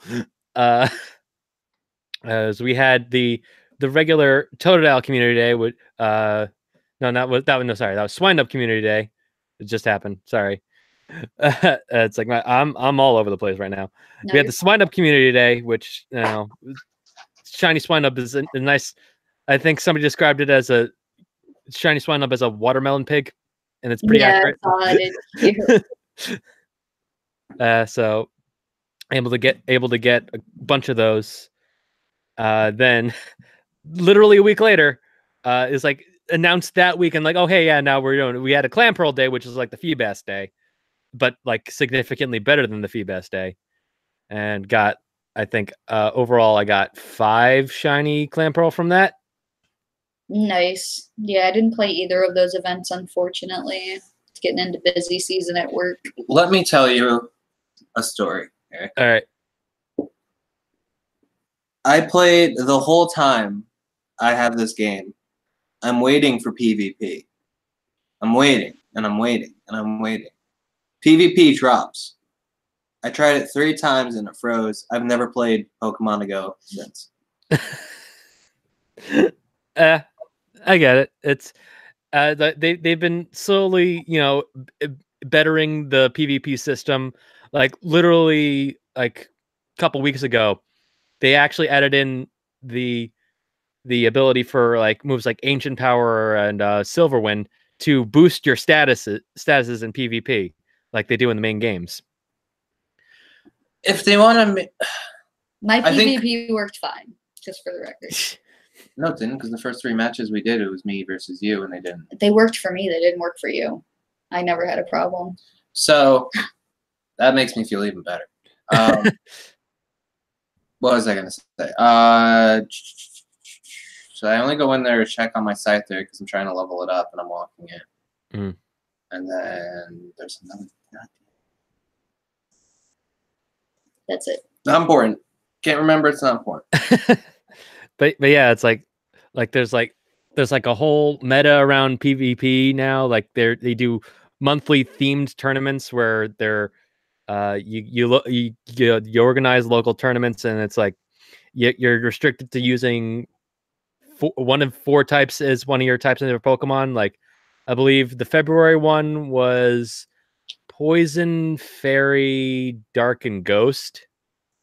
One of your Pokemon had to be at least one of those types. So, and it's like, and it's like, which was funny because like halfway through the month, the meta was there, and then they introduced the stat boosting. It's like, oh, by the way, the meta's changed now. Venomoth's now the most important Pokemon.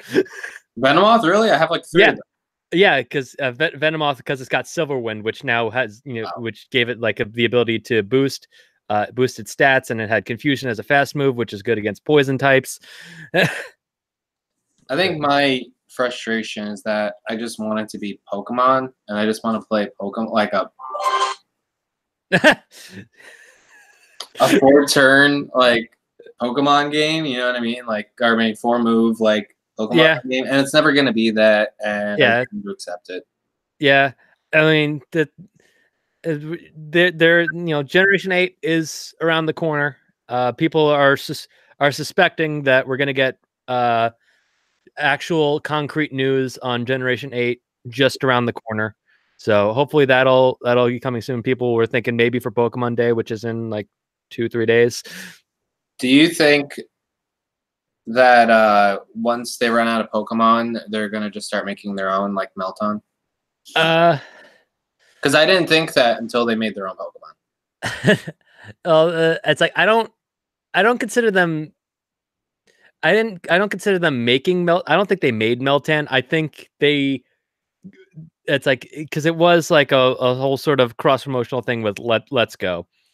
I do believe that it is like a Pokemon made, by the Pokemon Company and Game Freak and whatnot. Pokemon Company is just the anime, but made like an actual Game Freak made Pokemon. But it's like since literally every time that Game Freak releases a Pokemon and they have a Pokemon game and they have hidden Pokemon, that shit gets leaked immediately because people just data mine. It's like, oh, hey, look here. Yeah, here's the Pokemon. And it's like all the information's there. But then when Niantic like does like a clever thing with it and it's like, and like it shows up at the end of Chikorita Day, everyone's like, oh man, they leaked it again. No, that was the plan. That was the legit plan. And it actually works really well. It has a whole narrative to it. I was like, oh, well, good on them. Yeah, no. That's what I'm saying. If they can keep doing that, that'd be cool. And it's getting a little bit late, so unfortunately, I got to speed round the rest of our call. But, yeah, it's my fault, you guys. I'm sorry. I do not feel good tonight. That's fine. I just got a couple of things. Let's see. Obviously, Is It Rotten every month. Right now, we're doing a round of polls to decide the order. I've came in second every single poll, which is not been great. It came in literally second every single time. It's life. That's life. But it just means I get to choose the next one on just on untethered, which I have some ideas. Oh, that's scary. I speaking of Is It Rotten, I appeared on one of my co-hosts of that show, 5 Shot Anime Reviews, and we talked about Genlock, which is the new Rooster Teeth anime that's exclusive for first members, which we could watch because I am a first member on Rooster Teeth. You would be. Yeah. What else? I'm also going to be on the March 4th episode of Gamer Grudge, so go on there. Because speaking of, because James Bond was discussed earlier, one of the questions is what video game character should be cast as the next James Bond. Little sneak peek into that. That's an interesting concept. I pick Odd Job. All right, I get technically a video game character. All right. All right, Eric. Where can people find you? You can find me on Twitter at BunkBunker. You can find me on my YouTube channel. Maybe sometimes whenever I decide to actually do something on that. I'm like every day I'm like, I'm gonna stream something, and I'm just like, I'm gonna go sleep instead. Sleep's important. It's like I will sleep and I'll wake up and I'll be up for like a couple hours. I'm like, I could take a nap. This is what you gotta do. You gotta stream your sleeps. No. People would watch. It's creepy, but people would watch. He's like, anyway. No. I talk in my sleep too often. Well, we all know what happens. I mean, if I could stream my dreams, that'd be interesting, but nah. I think Kimber's been dying to tell everyone this story, and I want to make her laugh. No. No, okay. You don't want to tell? Do you want me to tell that story? I'll tell the story. You can tell them if you want to. The story? The story? Tom farted himself awake one night. Like, when like a puppy is laying down and they're like sleeping and then they fart and they scare themselves awake? Tom did that. So I'm not going to be streaming myself anytime. Imagine someone's paying for jump scares and I'm like, ah! It was loud. It sounded like the Inception, like the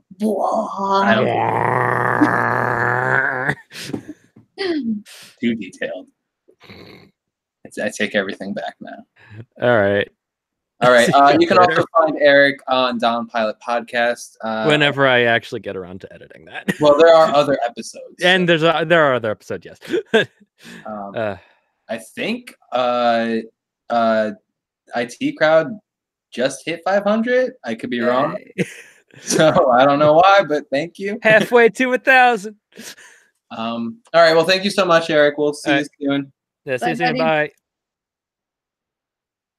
Up next is Mark, and then we'll get John in if he's still here. But we do gotta kind of make it quick, unfortunately. Fading fast, you guys. But we want to make sure everybody gets their turn. So.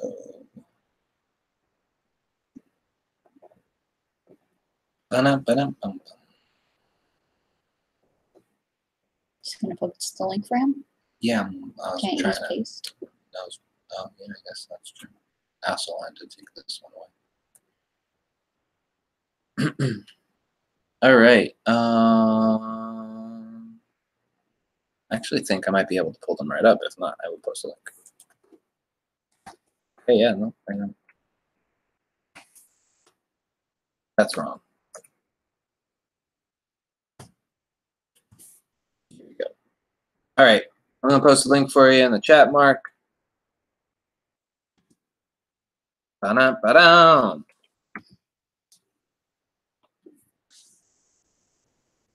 Nice.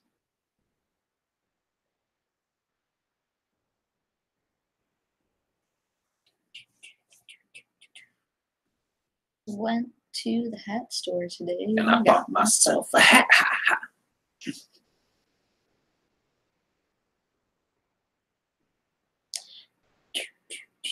I feel like we're so boring in between callers. We are. Ah. We are. Hello. Oh, my webcam is on the other side of the room. Oh. I was like, Mark, are you okay? Welcome to the room, Polar Place. Hey, Bowler, how's it going? Hey, hold on. Let me drive this over here. It really did look like a crime scene. Like at first, I thought like it was an overturned like camera. Like we just like turned in. Save that for the True Crime channel. I'm sorry. We'll use that footage. No. Hello. I'm gonna avert my gaze. Can you hear me? Yeah. We can hear you. We don't know where the camera went. We saw you had it. Well, let's see. This one. Did it unplug? I'm guessing yes. Oh, yeah. There we go. There we go. Look at that guy. Perfect. That one. Look at this professional. Look at all this stuff.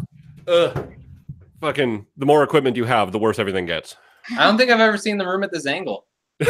Yeah. Oh, Wait, it just did a thing. Do the you have one- a second camera?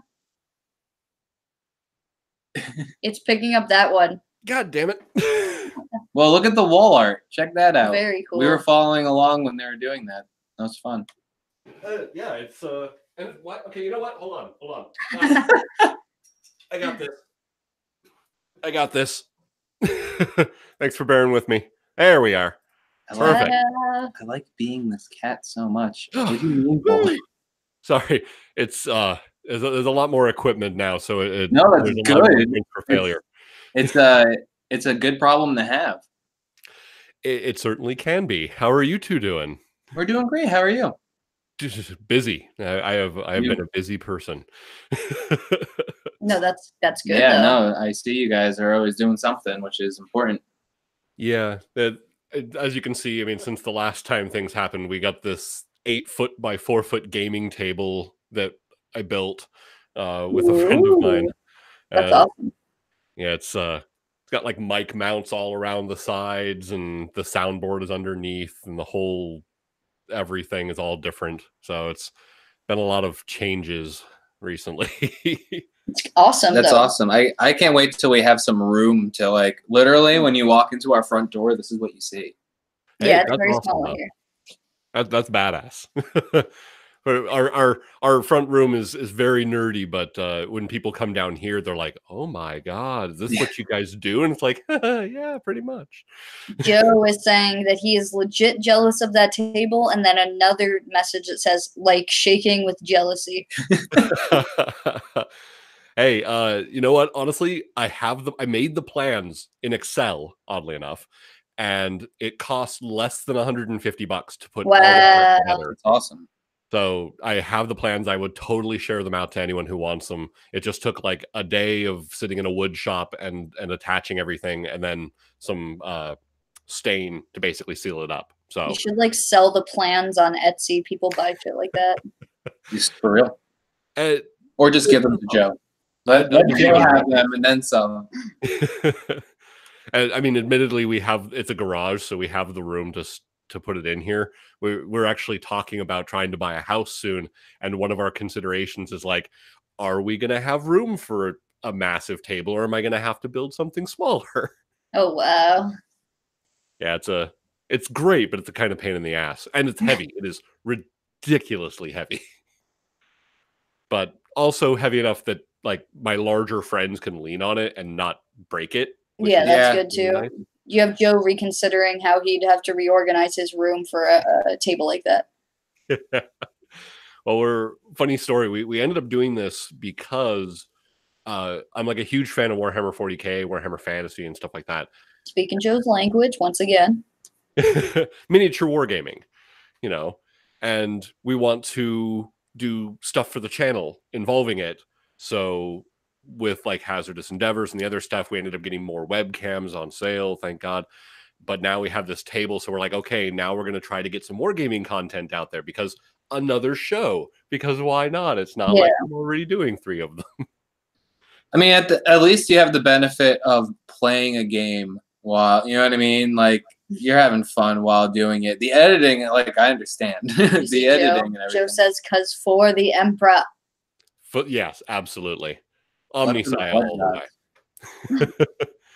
Yeah, that's cool though. Like we love board games as well, and I've always wanted to do some sort of board game show, but you need like a bunch of cameras, and it's like definitely not as easy as recording something. The tables like this. is big. Yeah, we don't have the room for it in here straight up, but that shit's really cool.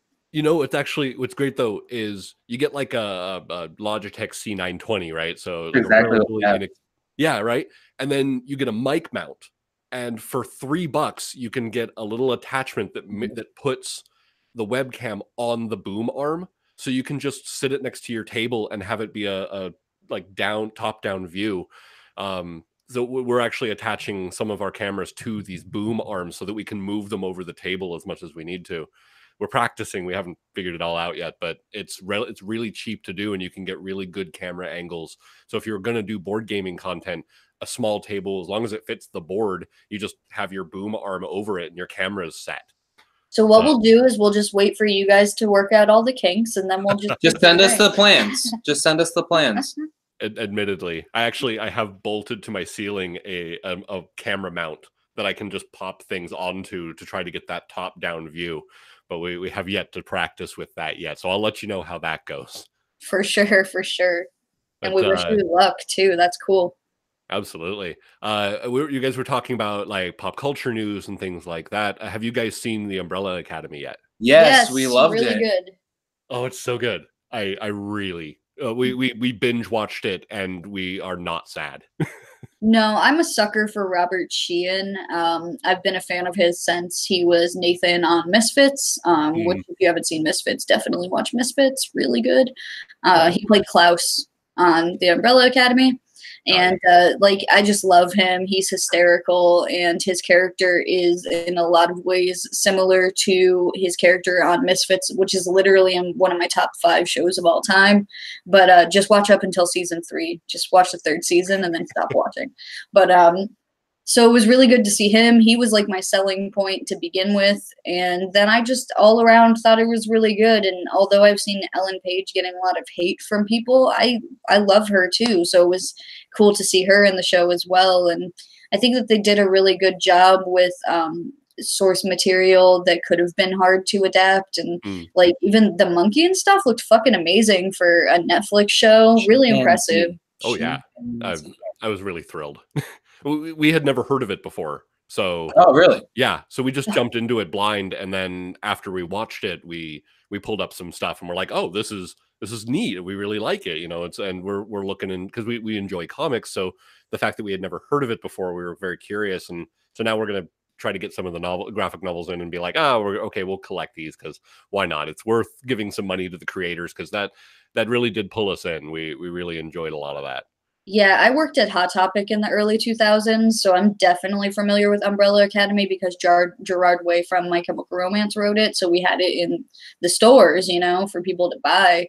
But I had never read it or anything. I just was familiar with like the cover art, and so it was cool. Which it's a shame I never read it because it is really good, and I was a big fan of My Chemical Romance pre Black Parade, which is an album I do not like.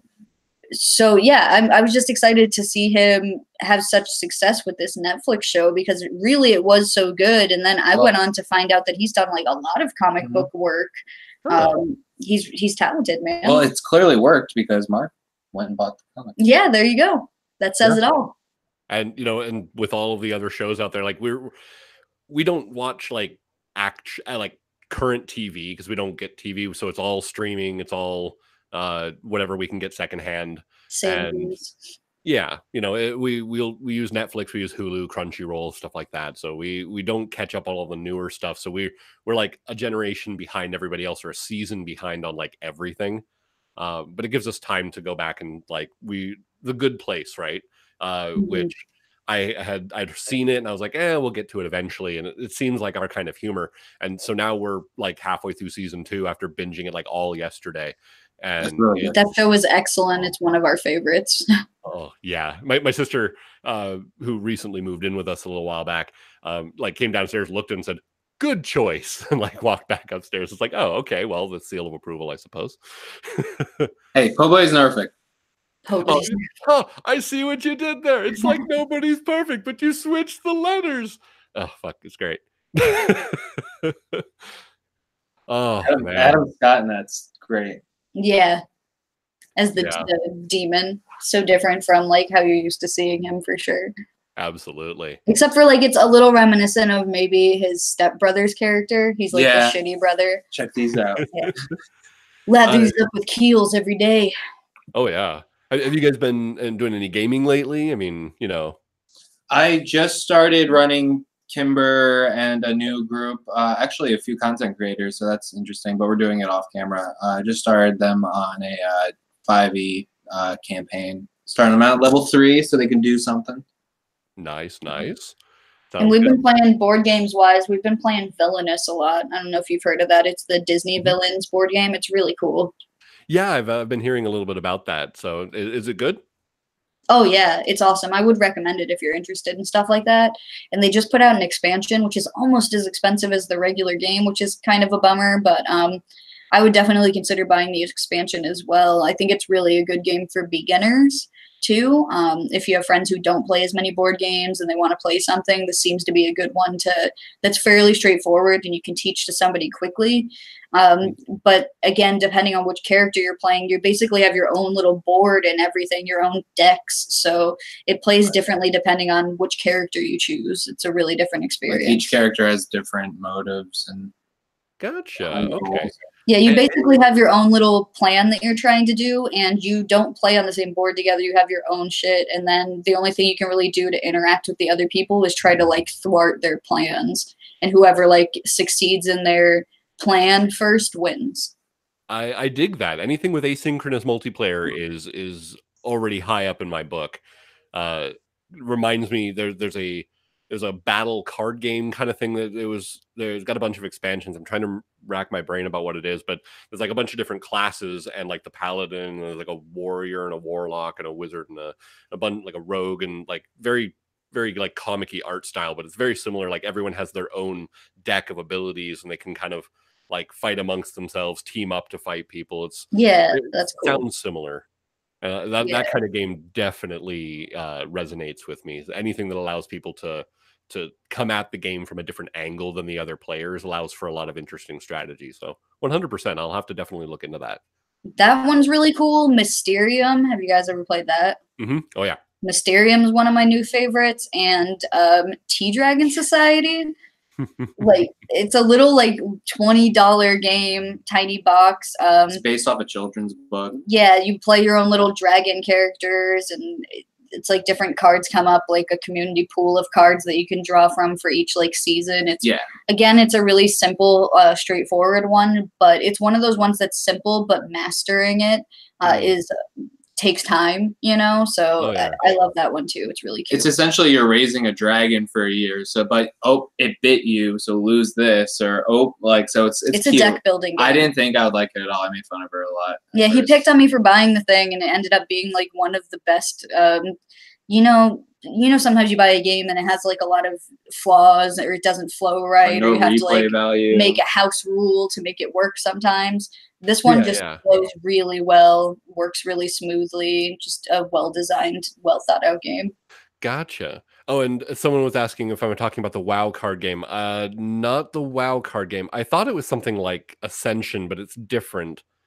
And I'm trying again. I can't remember the name off the top. I'll hit you up later with it. But it's self-contained game. It's not based on any IP. So I'll definitely hit you up with that later. But Jonathan Peck is asking us a question. I don't know enough to answer that question. I do. What do you think about the comparison between Umbrella Academy and Doom Patrol? It says the compression of Umbrella Academy and Doom Patrol. Because Gerard Way wrote for Doom Patrol as well, too. Maybe there's some parts of Doom Patrol in the story, is what he's saying. I'm not sure. Compression means like taking things away, right? What do you mean by compression? Doom Patrol is that Brendan Fraser is in it, and that's the extent of my knowledge there. Admittedly, Amber is far more knowledgeable of Doom Patrol than I am. She's a smart lady. You know Murlocs and X-Men? Yeah. It's pretty much if the Murlocs had their own super team and were like a last resort. It's Suicide Squad meets Murlocs. Okay. Meets that can be good. Meets Hellboy, kind of. It's like any sort of story where like the underdogs have to team up to do something interesting. It at least does have it's already a leg up, so I'll definitely give that a chance. And Cyborg's in it, but it's not played by the movie Cyborg. Well, DC, man, what do you want? They're rebooting the universe from Doom Patrol. That's their starting point. It wouldn't be bad. Okay, sure, why not? You know, the comics do it often enough that it's not like it's a huge surprise. Admittedly, I do have to say, super enjoying everything Marvel that's been coming out lately. I know I might be jumping on a bandwagon, but I kind of love it. Yeah. I mean, although I have not seen Into the Spider-Verse yet. That's it's so good. So it's not technically MCU, but they do a capable job. Oh, good. We looked at it. We were actually worried that the visuals were going to be a bit much for people who might have seizure issues. So we were wondering, but not as bad as Incredibles 2, but I have motion sickness badly, and it didn't bother me that much. So the only times I can think of it is like Spidey sense maybe, but even then, like it's not like just flashing lights. Like the animation's very unique. So I don't know. It looks like a comic book in the way that they kind of did, like, you know how that's like in old comics, it's like layers of dots to make the colors and stuff. It looks kind of like that. It's pretty cool. It's really unique. And then it has like action lines and stuff like that. They just did a really good job of blending comic book medium and animation. All right, yeah. I was intrigued from the get-go, and I'm more intrigued now, so thank you for that. No problem. Yeah, we really enjoyed that. We watched that when Ashley and Joe came to town. Nice. Yeah, and you're talking about the characters, they have their own animation styles too, because they're from like different universes. That was from the previews. I was like, I noticed that. I was like, holy crap, that's actually really cool. I love that. Yeah, it is. Really cool is like how I would describe that movie for sure. Awesome. I take that as high praise, and I will use that to further my agenda. Yeah, when you watch it, definitely let us know what you think, because we really enjoyed that. Absolutely, I will. All right, well, we got to squeeze John in here, but thank you so much for calling in and updating us. It's so great to see all the goodies you got going on, and I've been loving watching Crass work on her Bowsette costume. Oh, yeah, you should wait. My Shy Gal costume is coming along. Yes. My mask is upstairs, and it's glorious. And so are my boobs. That's going to be interesting, too. There'll be pictures, don't worry. But one thing I do before I go, you guys are part of our Patreon, and let me know if you guys want to get involved with our Patreon only D&D role playing games that we run once a month. You know, because you guys are. I never read the fine print. I feel like a fool. No. Where have I been in my life? Every month I'm putting up a game that we do over Discord, just chat. And if you guys are Patreons, even $1 a month, you're in there, you're in the running, and we're doing a different game every time, whether it's 5th edition or something else. So definitely keep up on that channel on my Discord if you're in there, because you guys are there, and I hadn't seen you commenting, so I'm like, oh, do you guys know you want to be a part of this? Well, now I know. I thought it was pronounced Patreon though. Oh my god. You've been infected. I was like, what are you talking? And then it clicked. I see what you did there. But I also got to say before you get out of here really quick that Amber's fucking weight loss journey has been blowing my mind, dude. She looks amazing. Oh, I'm so proud of her. She's doing so well. Like, wow, big deal. So yeah. So real quick before we kick Mark out of here, if you're don't phrase it like that, we would. I literally kick everyone out. I go ejected at the end. Anyway, be sure to check out his content. He's on our featured because it's more than just Mark. It is true. I am a team. Sound guy Brian shows up sometimes. There's that featured content thing on the bar. You can find them on there, and or you can just follow to his channel in the chat. Yeah, that works too. Digitalindictment.com is the easiest way, because you'll find links to everything. But hit us up, absolutely. Awesome. Well, thank you so much for coming by. It's always really great to see you. I love coming on here. Love talking to you guys. At some point, we'll try to be in the same geographical area. At some point, that'd be great. Yes, would love that. You're always welcome in Austin. Oh, I appreciate you. Well, have a good night and feel better, Kimber. Thanks, man. I appreciate that. It's dinner time. Late. Bye. Ejected. All right, so let's get John in here, and then we're going to wrap it up and call it a night. Mark's such a nice dude. Yes. You should definitely be playing D&D with him. Well, I don't know what I've been doing with my existence. I think we're alone now. There doesn't seem to be a Kimber around. I think we're alone now.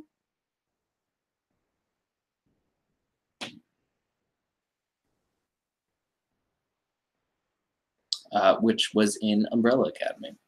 I didn't even put that together until just now.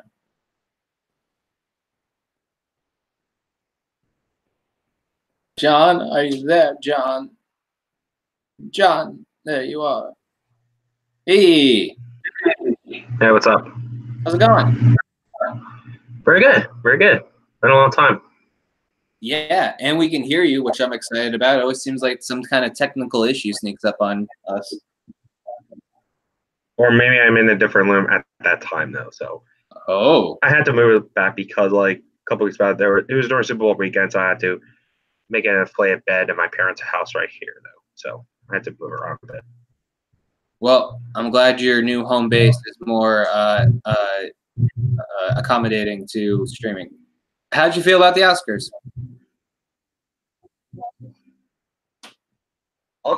Actually, very good. Getting it, not saying giving it credit for, but it's like very interesting than I sort of expected to be in retrospect. Honestly, it actually flows surprisingly very well, even with no host, though. Surprisingly. Yeah, I'm not surprised, to be honest, because they usually always have somebody else come out anyway to present the award. So I was like, well, this might make it run a little bit more smoother, because then you have to go from host to it's like removing the middleman.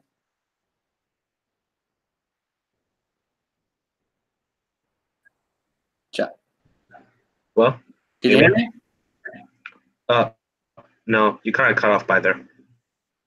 Oh, I was just saying that it seems like they don't really need a host to begin with, because so many people are on stage. Okay, yeah. I mean, I have a sort of interesting, that's an awards thing. Well, sort of sort of all the best pitcher winner in retrospect. So I'll just say this very little right here though, and I don't know, you kind of falling back on tour back in October. Then I went to a film festival back in October. Actually, my very first film festival in Millersburg, Virginia, and I went to see two at the time future Best Picture nominees. One of them is The Favorite, and the other one's Green Book. And the first time I went to see The Favorite on Saturday right here, though, and the day later on Sunday we went to see Green Book right here. And I went to screen right here, and something I did over there. Just give me a second. Let's see if I still have it. I don't know if you're following on social media. I kind of tweeted this out on that day though, so might be. Second.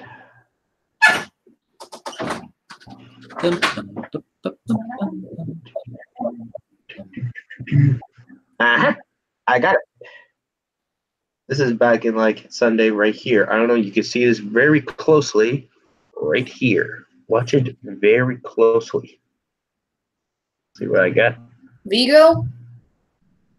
Yes. Did he Yes. give you a sword? No, he didn't get any sword, and he weapon me by alternate. That's cool. No.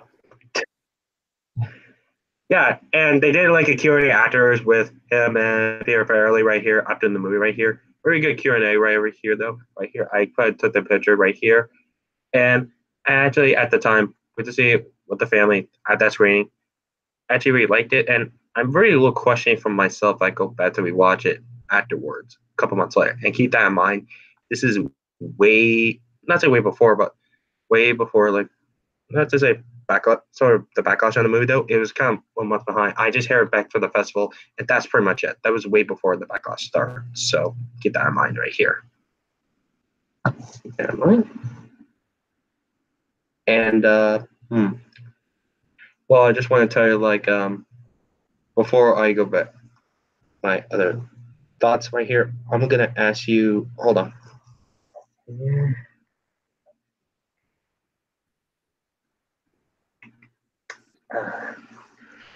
Let me tell you about. I just want to ask you both of you a question.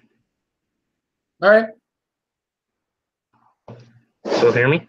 Yeah. Yeah. What's the question? Okay. Shit. For a second, I forgot. Well, okay. Skip that question part. I'll just continue saying this. First off, I just want to have a full disclaimer. I know Tom Z just called it like an hour ago, and he credited that the Ferrari movie is a move back to a fall release. I tweeted him that first before he even knew it, so he should have credited it to me instead of him by doing it. I just want to make that perfectly clear. You know what? We'll have a serious conversation with Tom. Yeah. Yeah. It's good to keep people updated in what they're interested in, though. So good on you. Yeah. Thank you. Yeah. Credit. And also, like, another thing I want to bring this up. All right. I did like a Oscar bingo basically throughout the night last night. It's fun. And I got this little Oscar bingo for BuzzFeed right here. I put some weird categories that I almost got the bingo even almost before the show started right here, and I still didn't get bingo for the most part. We were playing karaoke bingo the other day, and Kimber won some sunglasses. It's true. Let me tell you, one of them on the bingo slices is a winter. Sorry. Someone brings their mom or dad as their date. That's one. A winner puts in their glasses to read notes. Thing. Queen performs, that she did in the beginning of the show. Jennifer Hudson performs. Did. A high-profile couple on the red carpet. And for Best Supporting Actress. Someone comments on a political or social issue. Right here. So that's that. Yeah. Okay. All right. Well, was there one I like pretty much want was there one like major one thing? surprise. What was that? You said one major surprise. No, I was asking was there one major like thing that happened during the night that was your favorite, or Oh, my favorite one is when Spike Lee finally won his Oscar. That was one of the main highlights of the night for me. Like, as soon as Sanchez kind of react right here, I was already know Spike got this. He really got it right here. He just put Sanchez like that, just like you can tell he held it for a very, very long time, and also well deserved by the way. Though. Just really well deserved right here. And some couple winners right here though.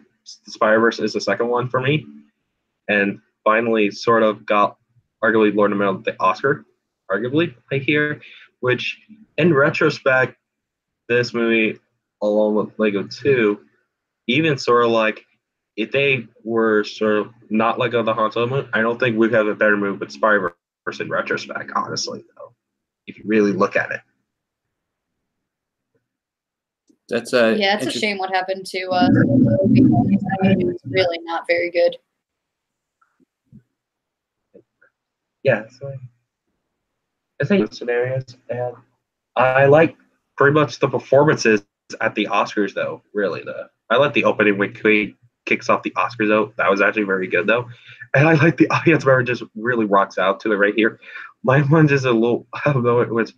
Which is Javier Bardem's kind of clapping along with it. It was just sort of like really weird out of nowhere right here. So it's very good. The shallow performances actually was very nice right here. Beautiful.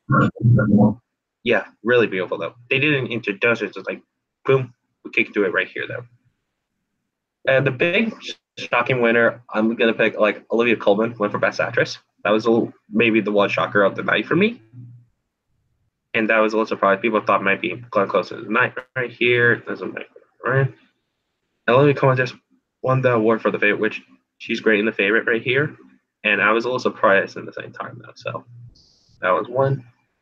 And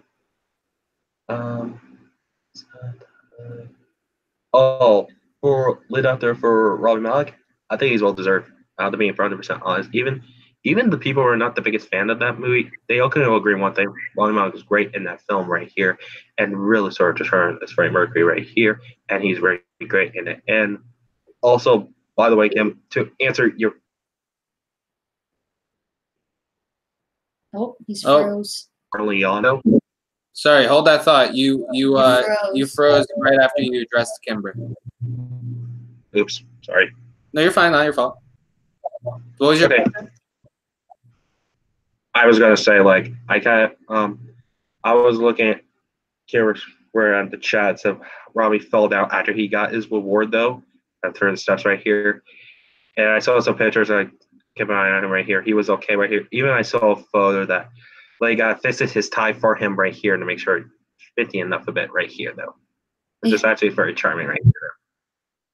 Yeah, that was cute. Yeah, I actually saw a whole set of pictures of different people fixing his bow tie. A bunch of people are fixing it. That's funny. It's like a little kid. Yeah, and I'm actually glad for him in retrospect though. Like I'm very glad he's getting the big acclaim that he is right here. Oh yeah. It was back then I was very, very young. I remember first time seeing him in the Night Museum movies, and little did I know right here, maybe future Oscar win someday. So I actually glad for him to win right here.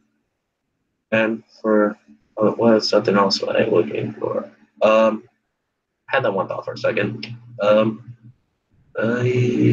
Crap, got there for more. Let me tell you something I did right here. It's nothing in the Oscars, but an hour ago I went to see a movie actually. What movie? Thou Shall Never Grow Old, the Peter Jackson documentary. Actually. Oh, that's cool.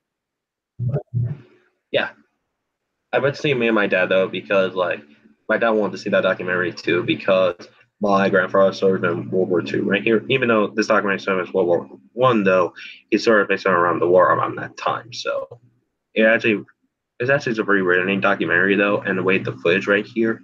And after the movie is over, there was a 30-minute little behind the scenes of how Peter Jackson gets some of the rendering footage and the voice right here, and pretty much based on the old soldiers right here though. I think it's very fascinating right here. All right, well you heard it. High recommendation for that brand new documentary out. Jonathan, we got to wrap things up, but where can people find you if they want?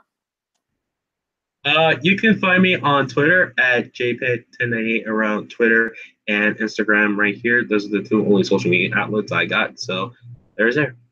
Well, thank you so much for being patient and waiting around and calling in. We appreciate you. No problem. No problems. All right, Right have a great here for night. now. See you Good next night. time. And feel better, Kim. Feel better. Thank you. Welcome. Good night. Night.